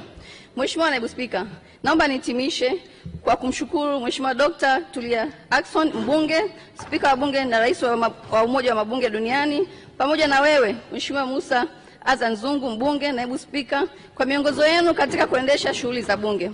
Aidha, nitumie fursa hii kumshukuru Mheshimiwa Dr. Mwigulu Nchemba, mbunge, waziri wa fedha, Mheshimiwa Dr. Damas Ndubaro, mbunge, waziri wa katiba na sheria, Mheshimiwa Hamad Hassan Chande, mbunge, naibu waziri wa fedha, na Mheshimiwa Jumanne Abdalla Sagini, mbunge, naibu waziri wa katiba na sheria, kwa ushirikiano wao wakati wa kamati inajadili bajeti ya mfuko wa mahakama. Aidha, kamati inamshukuru Dr. Natu Elmamri Mwamba, katibu mkuu wa Wizara ya Fedha, Profesa Elisante Ole Gabriel, mtendaji mkuu wa mahakama, pamoja na wataalamu wote wa ofisi ya mahakama na Wizara ya Fedha kwa kushirikiana na kamati wakati wa majadiliano ya bajeti ya mfuko huu. Mheshimiwa Naibu Spika, kwa namna ya kipekee naomba kumshukuru Mheshimiwa Oran Manase Njeza, mbunge, mwenyekiti wa kamati, na Mheshimiwa Twaha Mpembenwe, mbunge, makamu mwenyekiti wa kamati ya bajeti, kwa namna wanavyoongeza vema kamati ya bajeti.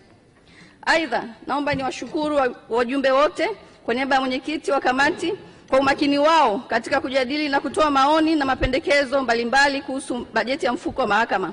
Naomba kuwatambua wajumbe wote hao kama wanavyoonekana kwenye taarifa ya kamati. Mheshimiwa Naibu Spika,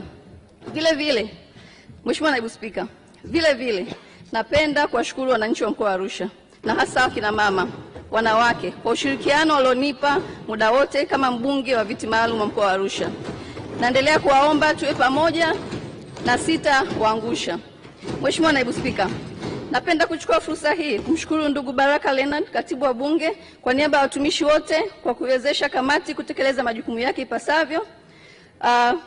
Mheshimiwa Naibu Spika, pia baada ya maelezo hayo, naliomba bunge lako tukufu sasa lipokee, lijadili na kuidhinisha makadirio ya mapato na matumizi ya mfuko wa mahakama fungu 40 kwa mwaka wa fedha 25-26 kama ilivyowasilishwa na Waziri wa Katiba na Sheria, yenye jumla ya shilingi bilioni 321.1, ambapo kiasi cha shilingi bilioni 82.1 ni kwa ajili ya mishahara ya mahakama, shilingi bilioni 2.6 ni mishahara ya chuo cha uongozi wa mahakama Lushoto, shilingi bilioni 143.3 kwa ajili ya matumizi mengineo, na shilingi bilioni 93 ni kwa ajili ya miradi ya maendeleo. Mheshimiwa Naibu Spika, naomba kuwasilisha na naunga mkono hoja.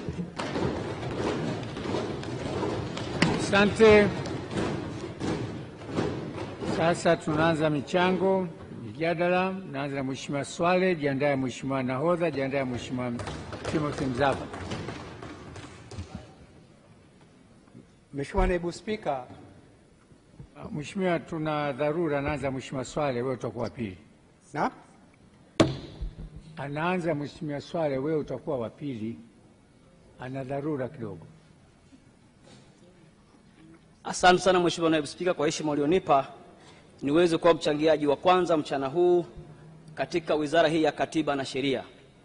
Jambo la kwanza, Mheshimiwa Naibu Spika, nimesoma hotuba ya Mheshimiwa Waziri, na mimi kama mbunge wa wananchi wa jimbo la Lupembe, ukisoma katika bajeti hii ya Wizara ya Katiba na Sheria, utabaini kama Mheshimiwa Rais wetu Dr. Samia Suluhu Hassan amefanya reforms kubwa sana katika sekta ya sheria hapa nchini. Na Mheshimiwa Spika, nataka nitumie nafasi hii pia kumshukuru sana Mheshimiwa Waziri Dr. Damas Daniel Ndumbaro, lakini pia naibu waziri wake Mheshimiwa Jumanne Sagin, Jaji Mkuu wa Tanzania, lakini pia mtendaji mkuu wa mahakama, SG, AG wetu na DPP kwa kazi nzuri ambayo wanafanya chini ya wizara hii ya Katiba na Sheria. Mheshimiwa Naibu Spika, nimesoma kwenye hotuba hii katika eneo ambalo Mheshimiwa Rais amekuja na maono makubwa ya kuwasaidia Watanzania ni pamoja na kampeni maalum ya Mama Samia Legal Aid. Mheshimiwa Naibu Spika, sisi wabunge wa vijijini ambao tunajua changamoto za wananchi wetu, ambao wako wananchi wengi hawana uwezo wa kuzifikia mahakama kwa sababu ziko mbali, lakini pia gharama za kutafuta mawakili ni kubwa, lakini pia wako wananchi ambao hawajui taratibu za kupata haki zao. Kampeni hii ya Mama Samia Legal Aid Campaign imekuwa msaada mkubwa sana kwa wananchi wa Tanzania. Na nitumie nafasi hii kumwomba Mheshimiwa Waziri wa Katiba na Sheria. Tumemwona katika nchi yetu kwenye mikoa mbalimbali akiongoza kwa vitendo kampeni hii, na nikuhakikishie Mheshimiwa Waziri, katika awamu yako umeifanya Wizara ya Katiba na Sheria kuwa karibu zaidi na wananchi wa Tanzania. Hongera sana wewe na timu yako yote ya wizara hii. Lakini pia Mheshimiwa Naibu Spika, nataka nitoe ushauri kidogo eneo hili la msaada wa Mama Samia wa kisheria. Ili huduma hii iweze kuwa endelevu, pamoja na mipango mizuri ya wizara hii, nilikuwa na shauri sana serikali. Wako watu kwenye mikoa na wilaya wanaitwa paralegal. Hawa watu wana NGO mbalimbali. Nitaka nimwombe Mheshimiwa Waziri atakapokuja kuwind up jioni atuambie wana mpango gani wa kufanya mashirikiano ya kutosha kuwasaidia paralegal hawa, kuwajengea uwezo wa mafunzo, lakini pia kuwasaidia vitendea kazi ili huduma hii ya Mama Samia iweze kuendelevu leo na vizazi vijavyo. Kwa mfano, mimi jimbo la Lupembe tunao watu wa paralegal pale Nyombo wanaitwa Nyomapase, wakiongozwa na mzee wangu Joachim Mwinami pamoja na Lucas Payovela. Lakini pia ukienda kwenye mkoa wa Njombe tunao watu wa paralegal kwenye taasisi kubwa ya Mapao ikiongozwa na mchungaji Sinene. Hawa watu wanahitaji kujengewa uwezo sana kupitia wizara hii. Na nikuombe Mheshimiwa Waziri utusaidie. Wengi hawana vifaa kama kompyuta, hawana usafiri. Tukiwasaidia hawa, wapo karibu na wananchi, wataifanya huduma hii kuwa endelevu na kuwa na msaada zaidi kwa Tanzania. Lakini jambo la pili, Mheshimiwa Naibu Spika, nataka nitumie nafasi hii kwa niaba ya wananchi wa jimbo la Lupembe kutoa shukurani maalum kwa Rais Dr. Samia Suluhu Hassan kwa kujenga mahakama ya mwanzo ya zaidi ya bilioni 1 pale Lupembe Barazani. Mheshimiwa Naibu Spika, mahakama ya Lupembe pale Barazani ilikuwa imechakaa sana, ilikuwa inavuja, lakini Mheshimiwa Mama Samia ametujengea mahakama mpya ambayo itahudumia wananchi wa kata 7 za jimbo la Lupembe. Wananchi wa Idamba, Mfiriga, Lupembe yenyewe, Matembwe, Ukalawa, Ikondo hadi Kidegembi watapata huduma bora katika mahakama ya mwanzo ya Lupembe. Ombi langu kwa Mheshimiwa Waziri na wizara husika, nishatoa ombi pia kwa wananchi wa tarafa kubwa ya Makambako ambao wanaomba kupata mahakama ya mwanzo pale Mtwango barabarani. Mheshimiwa Waziri anapafahamu, umeshakuwa mji pale unapita kila siku. Wananchi hawa kuna kata 5 kubwa, kata ya Mtwango, Kichiwa, Ninga, Ikuna, Igongoro, wote hawa wanafuata mahakama mbali kule mkoani Njombe au Makambako mbali. Wanaomba mahakama ya mwanzo eneo hili ili wapate ukaribu wa huduma za kisheria na mashauri yao yaende kwa wakati. Mheshimiwa Naibu Spika, naomba pia nitumie nafasi hii kuiomba sana wizara hii iendelee kutoa elimu kwa Watanzania kwamba haki ya kusikilizwa, na mimi nimefanya kazi kwenye sekta mbalimbali ikiwemo sehemu ya sheria. Wako watu hawajui umuhimu wa haki ya kusikilizwa. Mheshimiwa Naibu Spika, wananchi wakiwa na changamoto mbalimbali, nimesoma kwenye hii taarifa, huduma ya Mama Samia imewafikia zaidi ya Watanzania milioni 6.4 wamesikilizwa kesi zao. Wananchi wakisikilizwa kesi zao, hata kama hawatapata ufumbuzi, lakini wanapata amani katika maisha yao. Kwa ni muhimu sana haki ya kusikilizwa ikaendelea kujengewa msingi katika nchi yetu. Lakini jambo lingine, Mheshimiwa Naibu Spika, nataka nijielekeze kutoa ushauri kidogo kwenye eneo la haki ya kupiga kura kwa mwaka huu 2025.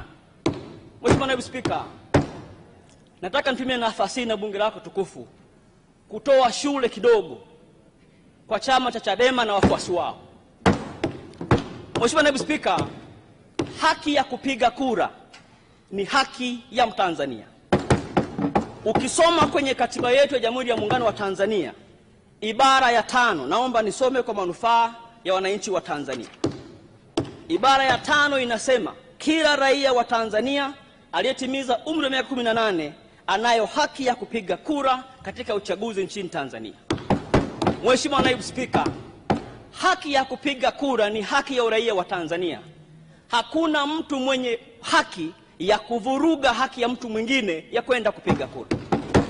Maana yake haki pekee walionayo vyama ambao hawashiriki uchaguzi, wana haki ya kutokushiriki uchaguzi, wana haki ya kutokupiga kura wao, lakini hawana haki ya kuzuia Watanzania wengine kupiga kura katika nchi hii.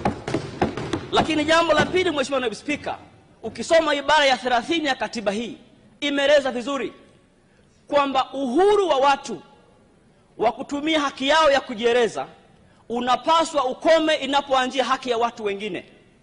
Mheshimiwa Rais alikuja na fawara katika nchi yetu. Fawara zimekuwa na matunda makubwa, zimefanya reform katika sheria, zimesaidia kuweka utulivu katika nchi. Lakini Mheshimiwa Spika, inaonekana wenzetu wa Chadema wamevimbiwa fora za Mheshimiwa Rais Samia Suluhu Hassan. Baada ya kupata uhuru wa kujieleza, uhuru wa maandamano, wameanza kuvuka mipaka kwenda kuvuruga haki za wengine kupiga kura. Nataka niombe serikali ya Jamhuri ya Muungano wa Tanzania kupitia wizara hii ya Katiba na Sheria, tunaomba mlinde haki za sisi wa Tanzania ambao tupo tayari kwenda kupiga kura Oktoba mwaka huu. Jana nimeangalia kule Ruvuma, Songea, vyama 12 vimekaa vimesema vinashiriki uchaguzi. Na sisi wananchi wa Lupembe, kwa kazi nzuri aliyofanya Mheshimiwa Rais Samia Suluhu Hassan kwa kuleta maendeleo kwenye maji, kwenye shule, ujenzi wa mahakama, barabara, tumejiandaa kwenda kupiga kura. Tunaiomba serikali isifanye mchezo na jambo hili, lazima ilinde haki ya sisi wa Tanzania kwenda kupiga kura Oktoba mwaka huu 2025.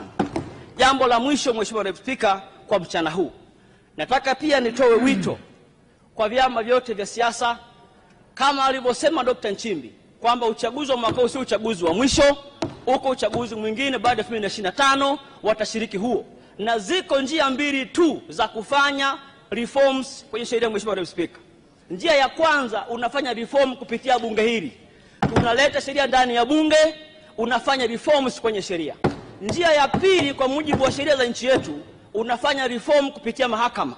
Kama iko sheria ambayo haiko sawa, katiba imetoa nafasi ya mtu kwenda mahakamani kuchallenge hiyo sheria ili uweze kurekebishwa.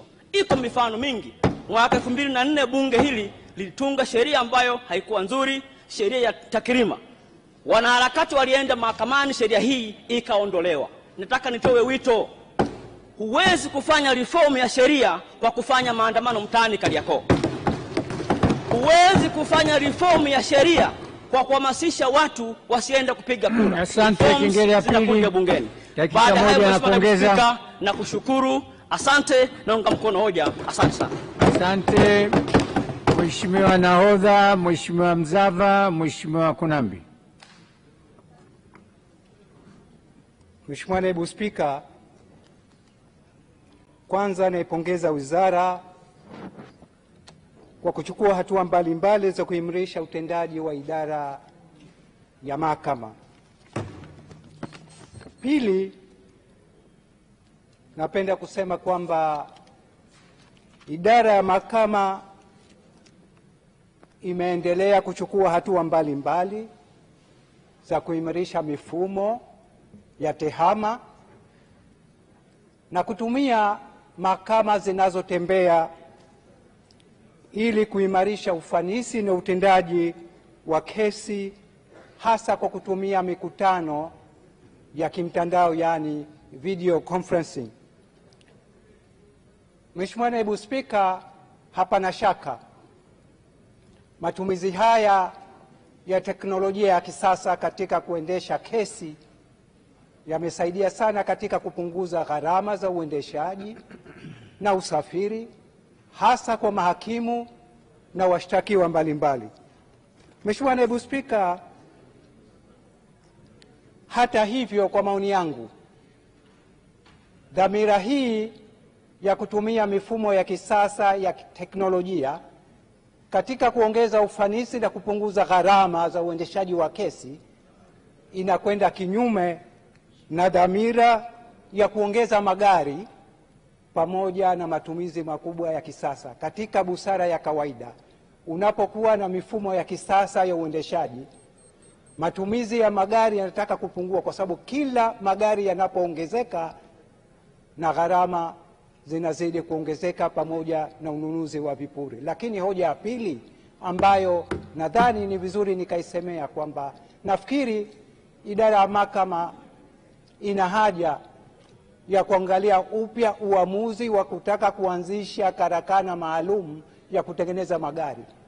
Kwa maoni yangu, mahakama ingepeleka magari yake katika karakana za serikali ili mahakama ikabakia na jambo lake la msingi la kuendesha kesi. Mheshimiwa Naibu Spika, mtakubaliana nami kwamba Mheshimiwa Naibu Spika, hivi sasa sisi kama taifa tuna tatizo moja la msingi na ni lazima tulisimamie kwa makini sana. Makubaliano ya mikataba ya miradi yanachukua muda mrefu sana, yani negotiation. Mimi nimeanza kusikia taarifa za kufanyiwa kazi miradi ya kusindika gesi asilia LNG pamoja na mradi wa chuma na makaa ya mawe Liganga tangu nikiwa waziri mwaka 2013 mpaka leo bado tuko kwenye mijadala ya mikataba hiyo. Natambua kuna haja ya kufanyia kazi mikataba hii kwa umakini ya hali ya juu, lakini natambua pia iko tofauti kati ya umakini na kuchelewesha mambo. Mheshimiwa Naibu Spika, athari yake ni nini kuchukua muda mrefu kuidhinisha mikataba hii? Kuna athari mbili. Hivi sasa duniani unafanyika utafiti wa matumizi ya gesi ya hydrogen kama chanzo cha nishati. Utafiti huu ukifanikiwa, gesi yetu itabakia chini ya ardhi kama makumbusho. La pili, hivi sasa dunia inafanya utafiti juu ya kupata chanzo mbadala cha kutumia chuma. Badala ya kutumia chuma, watu wanafikiria kutumia madini ya platinum na titanium. Hilo likifanikiwa, makaa ya chuma cha Tanzania kitabaki bila kufanyiwa kazi. Lakini jambo la tatu, suala la matumizi ya makaa ya mawe kama chanzo cha nishati. Hivi sasa dunia inazungumzia juu ya haja ya kutumia nishati iliyo safi. Makubaliano hayo yakifikiwa, basi hapana shaka kwamba makaa ya mawe ya Tanzania yatakuwa hayana matumizi. Ndio maana nasisitiza kuna haja ya kukamilisha miradi hii na majadiliano haya yakamilike haraka iwezekanavyo ili miradi hii ianze kufanyiwa kazi.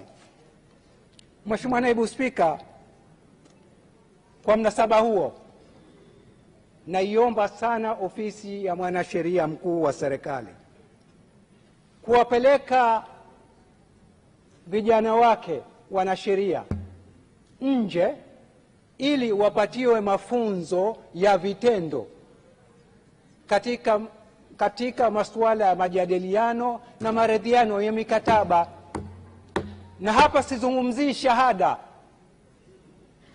Unaweza ukawa na shahada 1, 2, 3, lakini weledi ukawa wa kiwango cha. Mimi nazungumzia mafunzo ya vitendo ambayo utafundishwa maadili na mitizamo sahihi ya kufanya mambo. Ndilo ninalolisisitiza.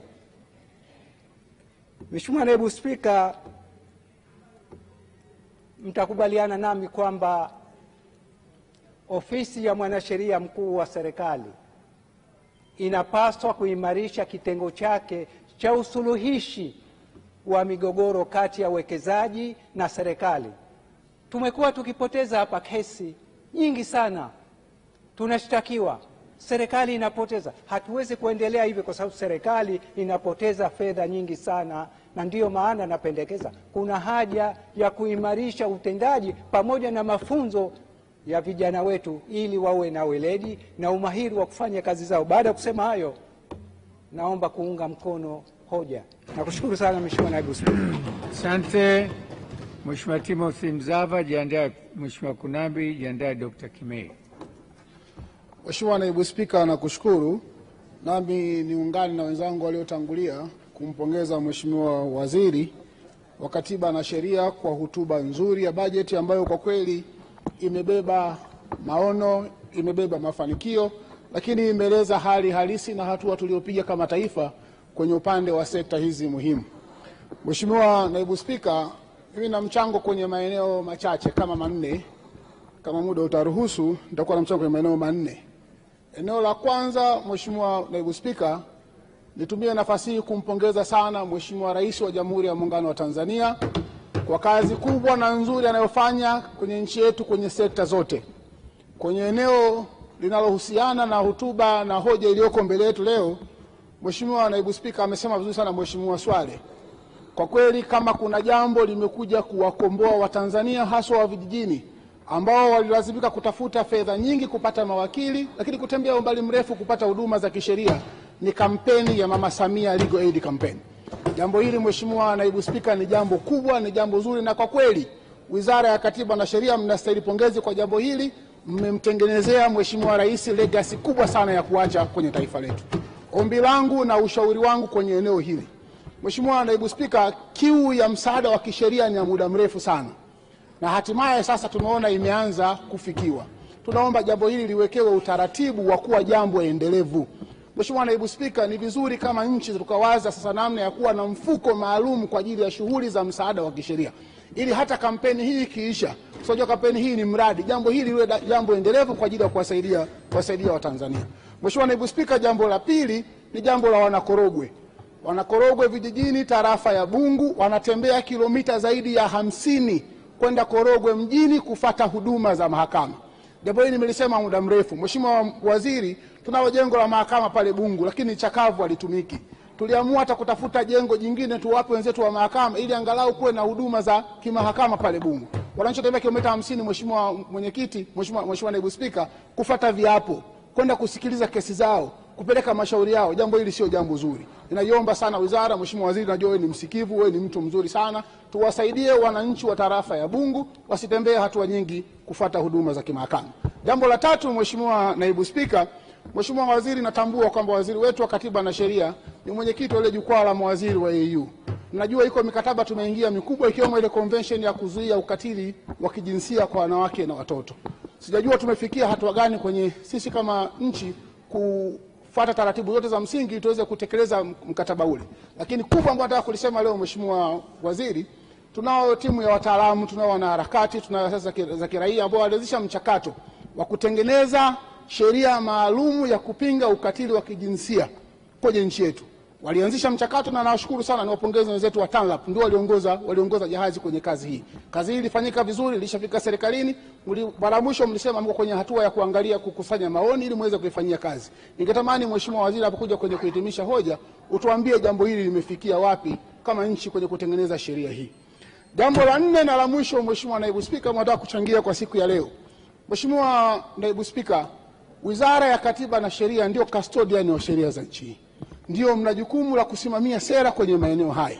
Yako mambo ambayo inawezekana, Mheshimiwa Naibu Spika, yakawa hayagusi moja kwa moja Wizara ya Katiba na Sheria, lakini hamwezi kukapa jukumu lenu la kutusaidia kuwapa elimu wa Tanzania juu ya sheria mbalimbali tunazotunga kwenye nchi yetu ili mambo yawe mazuri. Mheshimiwa Naibu Spika, kwa masikitiko sana, wako watu wanazunguka huko mtaani wanawahadaa Tanzania, wanawadanganya na wanawaambia kama hakuna mabadiliko hakuna uchaguzi. Kimsingi, Mheshimiwa Naibu Spika, ukiangalia mabadiliko wanayoyasema ni mabadiliko ambayo Mheshimiwa Daktari Samia Suluhu Hassan kwa utashi wake mkubwa wa kisiasa aliamua kuyachukua, akaamua kuyafanyia kazi. Serikali ikaleta bungeni mapendekezo ya miswada ya sheria 3. Tukafanya kazi ya kuchambua sheria hizo na tukatunga sheria ambayo lengo lake ni kufanya hayo maboresho ambayo hao wenzetu ndio wanapita wanawaambia Tanzania. Mheshimiwa Naibu Spika, serikali mkiendelea kukaa kimya, wasiokuwa na nia njema na taifa letu wataendelea kuchafua nchi yetu, wasiokuwa na nia njema na taifa letu wataendelea kuwadanganya Watanzania, wataendelea kuichafua na kuiharibu nchi yetu. Mheshimiwa Naibu Spika, mimi nitumie nafasi hii ya leo niombe serikali, niombe wizara, pamoja na kwamba mambo ya uchaguzi ni mambo yanasimamiwa na Tume ya Taifa ya Uchaguzi, lakini jambo la uchaguzi ni jambo la kisheria. Hamwezi kukwepa jukumu lenu la msingi la kutoa elimu kuhusu sheria hizi. Mheshimiwa Naibu Spika, mwaka jana 2024 tumepitisha sheria hapa, tumefanya maboresho makubwa sana, na mimi nataka nitumie nafasi hii ya leo kuyasema ili Watanzania huko nje wajue kwamba serikali na bunge lao tulishafanya kazi kwenye eneo hili. Mheshimiwa Naibu Spika, kwa mara ya kwanza kwenye historia ya nchi yetu tumetengeneza sheria maalum ya Tume Huru ya Taifa ya Uchaguzi. Huko nyuma tulikotoka, Mheshimiwa Naibu Spika, mambo yote ya Tume ya Uchaguzi zaidi ya kwenye katiba, lakini pia tulikuwa tunayakuta kwenye sheria ya taifa ya uchaguzi, lakini kidogo na kwenye sheria ya uchaguzi wa serikali za mitaa. Kwa mara ya kwanza kwenye nchi yetu tumetunga sheria maalum inayoshughulika na Tume Huru ya Taifa ya Uchaguzi. Na kwenye sheria hii, Mheshimiwa Naibu Spika, tumefanya maboresho makubwa sana ambayo ndio yalikuwa yakipigwa kelele muda wote. Wenzetu hao kwa miaka yote wamekuwa wakilalamika juu ya uteuzi wa wajumbe wa tume, kwa maana wale makamishina. Kwenye sheria ya taifa ya uchaguzi tuliyofanya, Mheshimiwa Naibu Spika, ukaenda kifungu cha 5, cha 7, cha 9, tumekuja na utaratibu mpya yako mambo matatu makubwa yamefanyika kwenye tume, namna ya kuwapata wajumbe wa tume ya taifa ya uchaguzi. Jambo la kwanza, Mheshimiwa Naibu Spika, kwa mara ya kwanza Mheshimiwa Rais pamoja na kupewa mamlaka na katiba kuteua wajumbe wa tume, lakini tumeweka utaratibu mzuri wa kisheria unaoleta uwazi lakini na usawa. Tumetengeneza kamati ya usaili ambayo itakuwa na jukumu moja ya kupendekeza jina ya mwenyekiti na makamu mwenyekiti wa tume ya taifa ya uchaguzi kwenda kwa rais. Kwa rais pamoja na katiba kumpa mamlaka, lakini hachagui tu mwenyewe, kuna kamati ya usaili inayopendekeza majina kwenda kwa rais. Lakini jambo la pili ambalo tumefanya, Mheshimiwa mwenyekiti, tumetengeneza utaratibu wa wajumbe wote wa tume wanaomba nafasi kwenye kamati ya usaili. Kamati ya usaili inawafanyia usaili, inatoa mapendekezo na kuchagua wale ambao watakuwa wamekidhi vigezo. Na zaidi sana tumeenda mbali. Hii kamati ya usaili, Mheshimiwa Naibu Spika, imewekwa watu ambao kwa nafasi zao, kwa mchakato wa upatikanaji wao, ni watu wasiotiliwa shaka kwenye nchi yetu. Kamati inaongozwa na jaji mkuu, inaongozwa na jaji wa Zanzibar, inaongozwa na mwenyekiti wa tume ya haki za binadamu na utawala. Unataka watu gani wengine? Mheshimiwa Naibu Spika, ukienda duniani kote huwezi kutoa kabisa mchakato wa kutengeneza tume na serikali iliyopo. Tunao rais. Hii nchi sio kwamba ipo haina rais, rais yupo, huwezi kumtoa. Lakini nchi zote wanachotumia ni utaratibu kama huu, unakuwa na kamati au unapeleka bungeni. Sisi humu tungeweka sheria kwamba wajumbe wa tume waletwe wapitishwe bungeni, bado wangepiga kelele, wangesema wabunge wengi ni wabunge wa CCM. Tumeunda kamati ambayo ina watu kutoka kwenye vyombo vinavyoaminika vyenye sifa za kustahili kuwa na haki ya kutenda kazi kwa usawa kwenye nchi yetu. Mheshimiwa Naibu Spika, jambo jingine tumefanya, muda mrefu tumelalamikiwa kuhusu uteuzi wa mkurugenzi wa tume ya taifa ya uchaguzi. Kwa mara ya kwanza Mheshimiwa Rais amekubali na sheria tumepitisha bungeni, mkurugenzi wa tume ya taifa ya uchaguzi hateuliwi tu na rais mwenyewe, lakini tume ya uchaguzi ndio imepewa jukumu la kutafuta na kupendekeza kwa rais mtu wa kuwa mkurugenzi wa tume ya taifa ya uchaguzi. Kuna reform gani nyingine inahitajika zaidi ya reform hizi ambazo zimefanyika? Mheshimiwa Naibu Spika, sio hilo tu. Tumekuwa pia na muda mrefu tukilalamikia uteuzi wa wasimamizi wa uchaguzi. Na sheria tuliyokuwa nayo, sheria ya taifa ya uchaguzi, ilikuwa inatamka na kutoa sharti moja kwa moja kwamba kila mkurugenzi wa halmashauri ya jiji, mkurugenzi wa halmashauri ya wilaya, mkurugenzi wa manispaa ndio atakuwa msimamizi wa uchaguzi. Kwenye sheria hii tumempa nafasi rais aweze kutafuta mtumishi wote wa umma mwandamizi ambaye mara nyingi huyu atakuwa sio lazima awe mteule wa rais, hali ambayo inamuondolea wasiwasi na kumfanya atende kazi hii kwa usawa. Lakini zaidi sana, kwa mara ya kwanza tumeweka sheria kwamba msimamizi huyu wa uchaguzi. Mheshimiwa, unazungumza mambo muhimu na kuongeza dakika moja. Asante Mheshimiwa Naibu Spika. Tumeweka kwenye sheria kwamba msimamizi huyu wa uchaguzi kuna sifa ya ziada, lazima awe hajashika nafasi yoyote kwenye chama cha siasa kwa muda usiopungua miaka 5. Hili ni jambo ambalo ni kubwa na jambo ambalo halikuwepo. Mheshimiwa Naibu Spika, ukiangalia mambo yaliyofanyika ni mambo makubwa. Ukiangalia utaratibu uliowekwa ni utaratibu mzuri. Jambo hili limekuwa limebaki kwenye namna ya kupata watumishi wa kawaida, mpaka wasimamizi wa vituo, mpaka wasimamizi wa vituo vya kuandikisha na vituo vya kupigia kura. Wanaomba kazi, wanafanyiwa usaili, wanaajiriwa. Mimi niombe wizara na niombe serikali kwenye mambo ya msingi kama haya tusiwachekee watu wenye nia mbaya. Kama tumefanya yote haya na bado watu hawaoni, watu hawa wana jambo lao jingine. Tutoe elimu kwa Watanzania wajue ukweli, lakini tusimamie sheria, nchi yetu iendelee kuongozwa kwa mujibu wa utaratibu wa sheria. Mheshimiwa Naibu Spika, baada ya kusema na kushukuru sana, naunga mkono hoja. Mheshimiwa Kunambi. Asante Mheshimiwa Naibu Spika. Jiandae Mheshimiwa. Mimi nianze moja kwa moja kwa kumshukuru Mheshimiwa Rais. Sote tunafahamu kuna mvua zinazoendelea sasa za masika, na upande wa jimbo langu kule Mlimba barabara zimekuwa zikiharibika sana, lakini kupitia ofisi ya Waziri Mkuu Mheshimiwa Rais kwa kweli namshukuru, amechukua hatua. Alimuelekeza Waziri wa Ujenzi kaka yangu Ulega, na namshukuru sana. Alipanda helikopta kutoka Dodoma na amekwenda kuchukua hatua kule, na serikali ipo kazini. Namshukuru sana Mheshimiwa Rais. Mheshimiwa Naibu Spika, nijielekeze kwenye hotuba hii ya bajeti ya leo. Nimpongeze Mheshimiwa Waziri kwa kazi kubwa anayofanya, na mimi niseme tu kwa dhati ukiona Mheshimiwa Waziri unateuliwa kwenye wizara moja mara mbili, maana yake wewe ni mbobezi katika eneo hilo. Hongera sana. Hongera sana. Mheshimiwa Spika, Naibu Spika, namshukuru Mheshimiwa Rais kwa jambo lingine mahususi. Jambo kubwa ambalo Mheshimiwa Rais amelifanya kukamilisha ujenzi wa makao makuu ya mahakama yetu ya Tanzania. Jambo hili la kumpongeza, kwani ameweka historia katika taifa letu. Lakini pili nimshukuru His Lordship Professor Ibrahim Juma, jaji mkuu wa mahakama yetu Tanzania.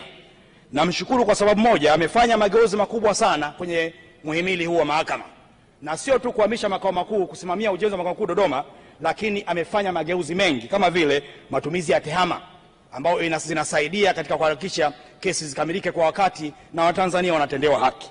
Hili ninampongeza sana Mheshimiwa Profesa Ibrahim Juma, jaji mkuu wa Tanzania. Hakika atakumbukwa kizazi hata kizazi.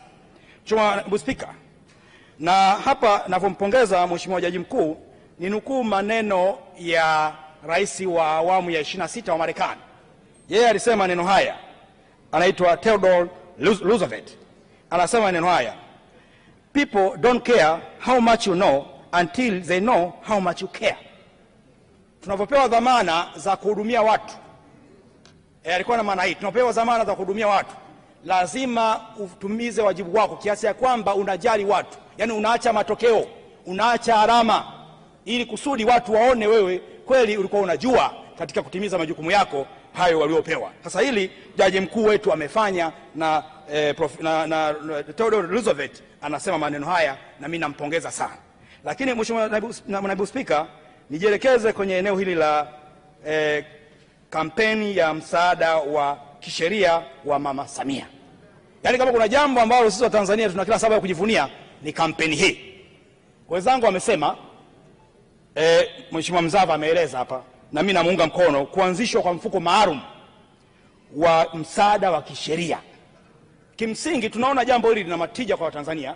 Sasa lakini mimi ninaongeza jambo lingine, kwa nini, kuna dhambi gani tukifanya iwe taasisi kwa mujibu wa sheria? Kwa sababu nafahamu Mheshimiwa Rais analifanya jambo kwa utashi wake yeye binafsi. Sasa akienda akapata awamu hii nyingine ya pili, akahitimisha muda wake.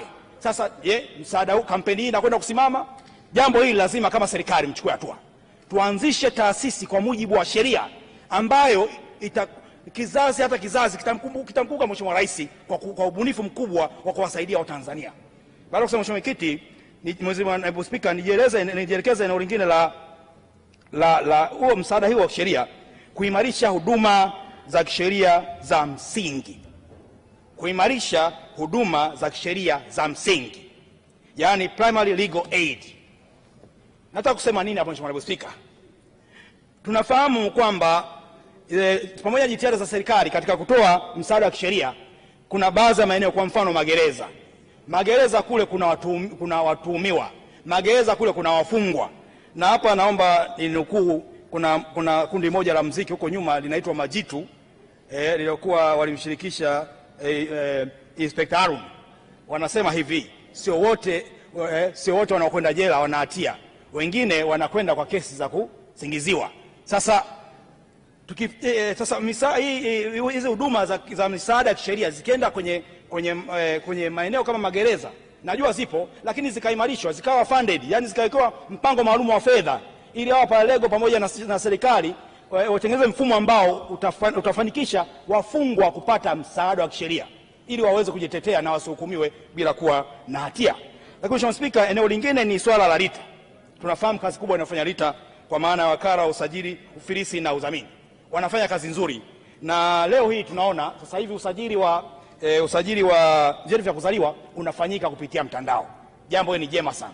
Lakini kwa sisi hasa wabunge wa vijijini, kwa mfano pale Mlimba, mwananchi anayotoka kata Masagati anatembea umbali wa kilomita takriban 223, anakuja ofisi ya mkuu wa wilaya ya Kilombero kufuata cheti cha kuzaliwa. Kwa hiyo ni shauri wangu kwamba serikali sasa ione haja ya kuwapa fedha, kuwekeza fedha hii taasisi yetu ya RITA, wakala wa RITA ipewe fedha za kutosha, ili kusudi vyeti vikiwa tayari basi viende kwenye kata zetu na mwananchi apate cheti kwa wakati kwa kutumia gharama nafuu.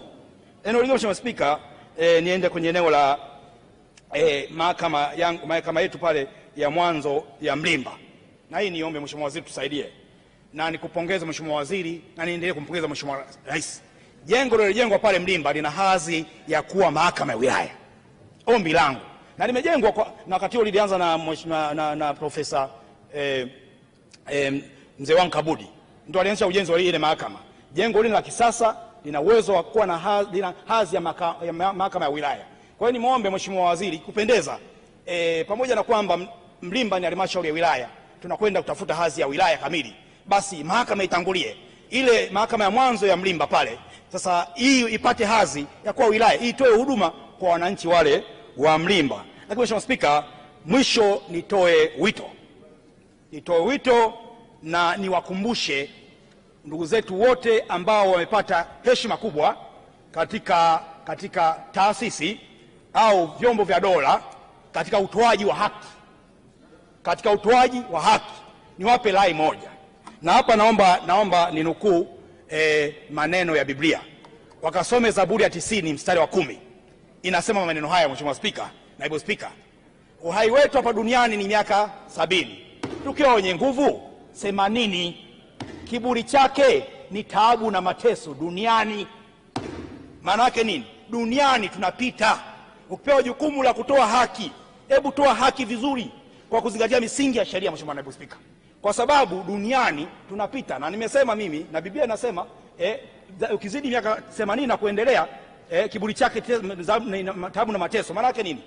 Hata suti ya milioni 1 Mheshimiwa Spika ukiwa na miaka 90 huwezi kuvaa. Hata nyama huwezi kutafuna. Ndio taabu na mateso duniani. Kwa hiyo duniani maisha yetu ni temporary. Lakini pia waraka wa Mtume Paulo kwa Wakorinto anasema nikiitazama dunia ni ubatili mtupu. Kwa hiyo tunapokwenda kutoa haki, iwe katika level ya familia, iwe katika level ya taasisi za serikali au mahakama, tusimamie misingi haki. Tukijua kwamba hapa duniani tumekasimiwa haya majukumu kama neema, tumepewa kwa neema. Sasa hebu tutumie neema hii vizuri kuwatendea haki ambao kimsingi hawana hatia na wanataka kutendewa haki. Mambo yaliyopo duniani, tuwe na mali, tuwe na fedha, tutaziacha duniani na tutatangulia mbele za haki. Mheshimiwa Spika, naomba kuunga mkono hoja. Haitoshe tu kusema tumsaidie Mheshimiwa Waziri bajeti yake ipite, kwa sababu nia njema Mheshimiwa Rais kuimarisha misingi ya haki nchini. Asante sana. Asante. Dr. Kimei, jiandae. Mheshimiwa Neema Lugangira, jiandae. Mheshimiwa Gulamali kutoka Namda. Asante sana Mheshimiwa Naibu Spika. Niseme hivi kwamba mama yetu ametupa elimu, ametupa afya, ametupa maji, ametupa bei ndogo za mahitaji yetu kwa maintain inflation chini, ametupa umeme, ametupa mabarabara, ametupa freedom of speech, watu kuzungumza wanavyoweza kuzungumza, na anavumilia sana. Sasa mtu amekupa vyote hayo yote, sasa anakuletea haki kwamba upate na wewe haki yako pale ambapo kunakuwa na msongano kati ya binadamu na binadamu na taasisi na taasisi na kadhalika. Na pamoja na hiyo akapenda pia kwamba atupe safu nzuri kwenye muhimili ya mahakama, lakini pia kwenye wizara hii ambayo inasimamia masuala mazima ya sheria na katiba. Na amepanga safu nzuri, na naamini wote tunampongeza Mheshimiwa Waziri, naibu wake, katibu mkuu, jaji mkuu, mtendaji mkuu wa mahakama, Mheshimiwa mpendwa wetu Profesa Asante Ole Gabrieli, na watendaji wengine pamoja na majaji na pamoja na mahakimu. Tumepewa vizuri. Maana yake ni kwamba huyu ni mtu, Dr. Samia Suluhu Hassan rais wetu, ni mtu kweli anajali maisha ya binadamu holistically kwa jumla wake. Tunataka tuishi namna gani, na ndio maana naamini kwamba anatekeleza kwa vitendo ile lengo la kwamba maendeleo ni maendeleo ya watu, na sisi tunaona kwamba tutapata maendeleo. Mheshimiwa Naibu Spika, mimi nafikiri tukiangalia, mimi niko kwenye kamati ya budget, kwa hiyo tumepitisha kwa urahisi sana mapendekezo ya budget ya mahakama. Tumepitisha kwa urahisi kwa sababu inaleta tija, unaona vitendo vikifanyika, unaona wakitekeleza malengo yao kwa vitendo na kwa ufanisi. Na niseme, ukiangalia dira yao, kusema kweli, kupunguza gharama za Mtanzania, za mwananchi kufikia kupata haki yake, kupunguza gharama kwa mwananchi, hata yule mdogo, kuanzia mdogo mpaka wa juu, na taasisi pia kuweza kupata haki kwa gharama nafuu.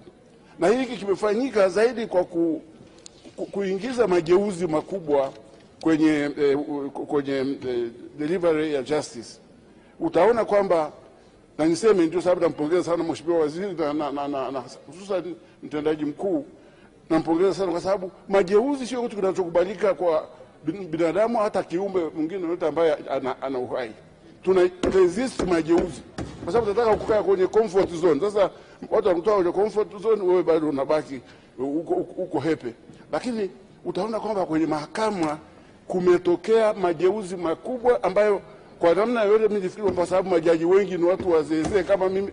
Mimi sio mzee, ni watu wazeezee, wangekuwa wanaresisi haya mageuzi kwa sababu ni tehama, wanaingizwa tehama mara nyingine kwa speed ambayo huwezi kukopa, kwa sababu lazima wapate mafunzo, watumie mbinu za kisasa za kuweza kujiingiza kwenye mageuzi yale na kutekeleza wajibu ambao unafaa. Lakini nashukuru kwamba mahakama wameweza,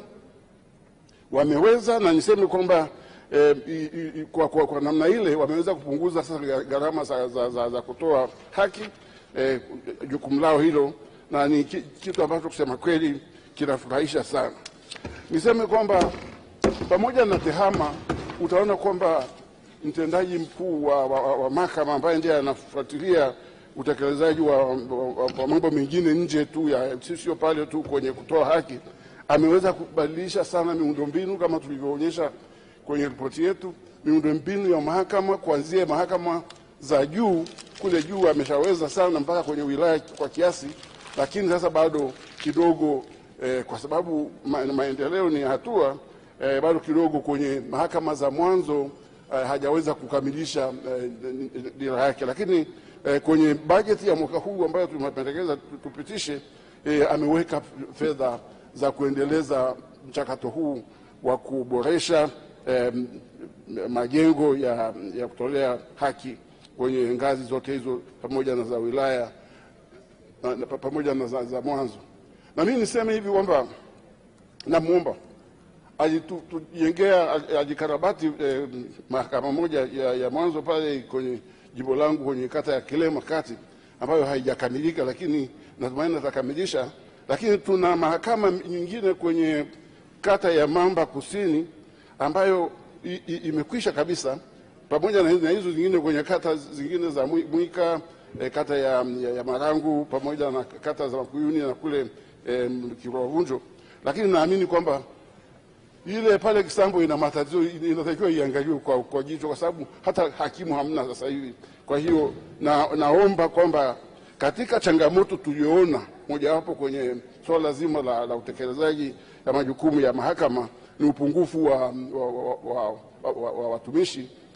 Wanahitaji watumishi, na waliomba kwa ajili zaidi ya 1000, lakini wamepata tu 600 mwaka huu kwenye 2025. Lakini naamini kwamba wakati huu unaofuata mamlaka itaweza kukubali waongeze ajira kwenye eneo hilo ambalo ni changamoto kubwa kwa mahakama. Sasa niseme kwamba pamoja na mambo mengine ambayo yamefanyika na ambayo yanafurahisha sana, ni uwezo wa mahakama sasa hivi kutoa proceedings za mashauri pamoja na tafsiri zake kwa Kiswahili papo kwa hapo baada tu ya kukamilika mawasilisho husika. Sasa hiyo wametumia akili mnembo na tehama zinazohusika ili kuweza kufikia lengo hilo. Na napongeza sana kusema kweli kwamba mashauri ya muda mrefu yamepungua, ni kama yamekwisha. Wanasema justice delayed, justice denied. Sasa naona hilo kweli wamezingatia, na nafikiri kulikuwa na mashauri ya muda mrefu yaliyozidi mwaka mmoja, takriban 60,000. Sasa wameyapunguza mpaka 1,700. Sasa ni kwa 97% wamepunguza. Kwa hiyo ni kitu ambacho napongeza sana, na ni jambo ambalo limesaidiwa sana na matumizi ya njia hizi mpya za kupeleka kengele ya pili. Kengele mimi basi ukizungumza vitu vizito naunga mkono hoja. Mheshimiwa Lugangira, tukiwahi Gulamali atachangia. Mheshimiwa Naibu Spika, nashukuru kwa kupata fursa ya kuchangia katika bajeti ya Wizara ya Katiba na Sheria. Napenda kuanza kwa kumpongeza sana Mheshimiwa Rais Dr. Samia Suluhu Hassan kwa kuwa mtetezi wa haki za binadamu namba 1 hapa nchini na kwa kuhakikisha kwamba serikali inaimarisha mazingira ya haki jinai hapa Tanzania, lakini pia na kuharakisha upatikanaji wa haki kwa kuja na hii Samia Legal Aid Campaign ambayo imeleta mageuzi makubwa katika kuharakisha upatikanaji wa haki ngazi ya jamii.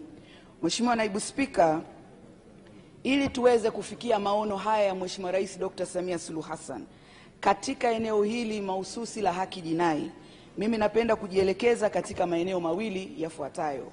Mheshimiwa Mwenyekiti, eneo la kwanza ni katika eneo la matukio ya ukatili kwa maana ya ubakaji na ulawiti kwa watoto.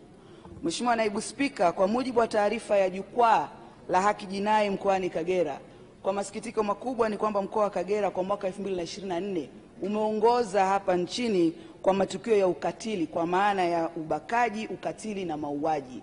Halikadhalika Mheshimiwa Naibu Spika, katika mwaka huu wa mwaka 2025, yani kati ya mwezi Januari hadi Machi 2025, mkoa wa Kagera tumekuwa na matukio ambayo yameshawasilishwa mahakamani 67 ya ubakaji na ulawiti wa watoto. Mheshimiwa Naibu Spika, jambo hili sio pekee kwa mkoa wa Kagera peke yake, lakini kumekuwa na ongezeko kubwa la matukio ya ubakaji na ulawiti kwa watoto nchini kwetu hapa Tanzania. Sasa Mheshimiwa Mwenyekiti, kutokana na mianya ambayo ipo, kumekuwa kuna ucheleweshaji na wakati mwingine kutoweka kwa upatikanaji wa haki kwa wahanga wa watoto wa matukio ya ukatili wa ubakaji na ulawiti. Kwa hiyo Mheshimiwa Mwenyekiti, mimi ningependa kuishauri serikali kwenye mambo yafuatayo. Mheshimiwa Mwenyekiti, watuhumiwa wa vitendo vya ukatili kwa watoto kwa maana ubakaji na ulawiti wasipate dhamana. Haya yaongezwe kwenye makosa ambayo hayapewi dhamana. Nasema hivi Mheshimiwa Naibu Spika kwa sababu pale ambapo mtuhumiwa wa ubakaji au ulawiti wa mtoto anaporudi katika jamii ile kwa sababu amepewa dhamana, moja ya kitu wanachokwenda kufanya ni kwenda kuharibu ushahidi. Lakini kwa upande wa pili, yule mtoto kama bado yuko kwenye jamii au ile familia, tunakwenda kumwathiri zaidi kisaikolojia kwa kuendelea kuonana na huyu mtu ambaye ni mtuhumiwa. Tatu, inafifisha jitihada kubwa za serikali za wananchi kuweza kujitokeza na kuwasilisha mashtaka haya. Kwa hiyo Mheshimiwa Mwenyekiti, mimi nisisitize kwa serikali ione namna ya kuongeza makosa ya ubakaji na ulawiti kwa watoto kwenye orodha ya makosa ambayo hayapati dhamana. Mheshimiwa Naibu Spika, eneo la pili ni kwamba pale ambapo kuna kesi za watoto kwenye ubakaji na ulawiti zimefikishwa mahakamani, kumekuwa na desturi ya kesi hizi kuchukua muda mrefu sana. Unakuta mawakili saa nyingine wa upande wanaowatetea wale watuhumiwa wanatumia mwanya ya kuahirisha kesi mara kwa mara, na matokeo yake tunakuja zile kesi zinakuja ama kushindwa ama kujikuta hata wale ambao ni wahanga wamechoka katika ufuatiliaji wa kesi. Kwa hiyo Mheshimiwa Naibu Spika, niombe sana serikali iweke kwamba panapotokea hizi kesi za ubakaji na ulawiti kwa watoto zisikilizwe ndani ya muda mfupi kwenye mahakama na haki itendeke, kwa maana ya maamuzi ya mahakama yatolewe. Yani kama kesi itasikilizwe, isikilizwe mara moja au mara 2, lakini haikubaliki kwamba kesi ya mtoto aliyebakwa ama amelawitiwa ichukue miezi 3, miezi 6, miezi 7, na wakati mwingine mpaka mwaka, jambo ambalo kusema ukweli nafifisha jitihada kubwa za Mheshimiwa Rais Dr. Samia Suluhu Hassan za kuimarisha haki jinai na kuimarisha ulinzi wa watoto wetu.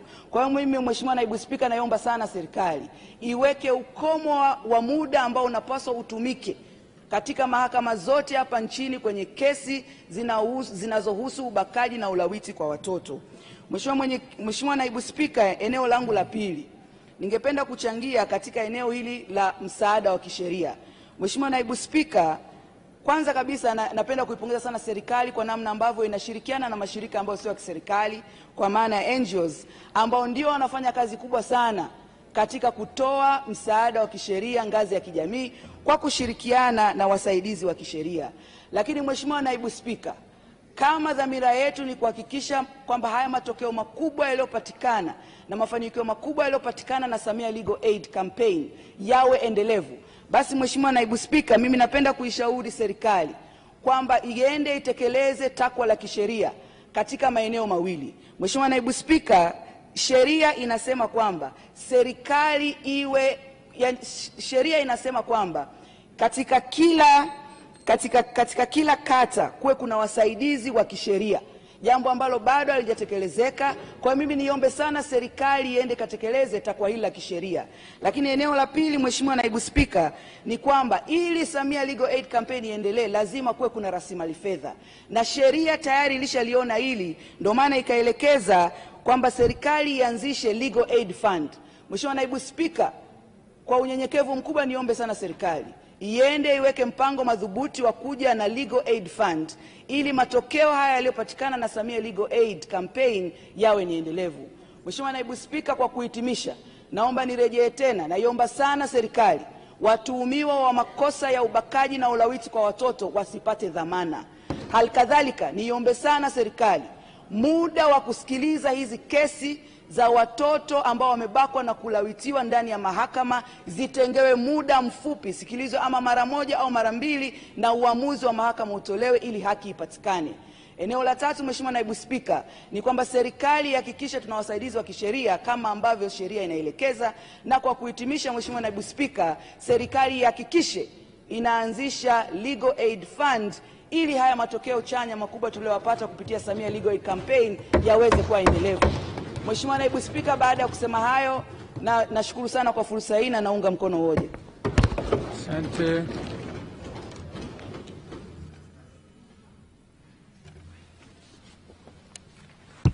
Mheshimiwa, naona muda wetu umekwisha. Jioni tutakuwa na Mheshimiwa Seif Gulamali, tutaanza naye, Mheshimiwa Joseph Tadayo, Mheshimiwa Noah Saputu, Mheshimiwa Zahoro Mohamed Haji, Mheshimiwa Suma Ikende Fiandomo. Nasitisha shughuli za bunge mpaka saa 11 jioni.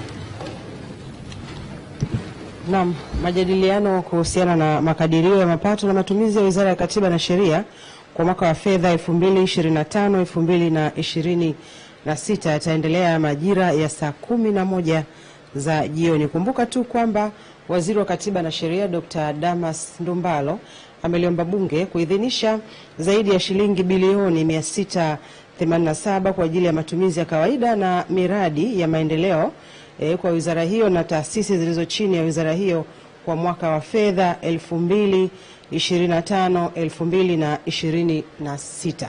Mimi ni Anet Andrew, nilikuwa nikishirikiana na mtangazaji mwenzangu Christina Nkia, lakini kwa upande wa lugha ya alama tupo naye Kudra Munisi ambaye alikuwa akishirikiana na Jeni Malumbo. Tukutane majira ya saa 11 jioni. Mchana mwema.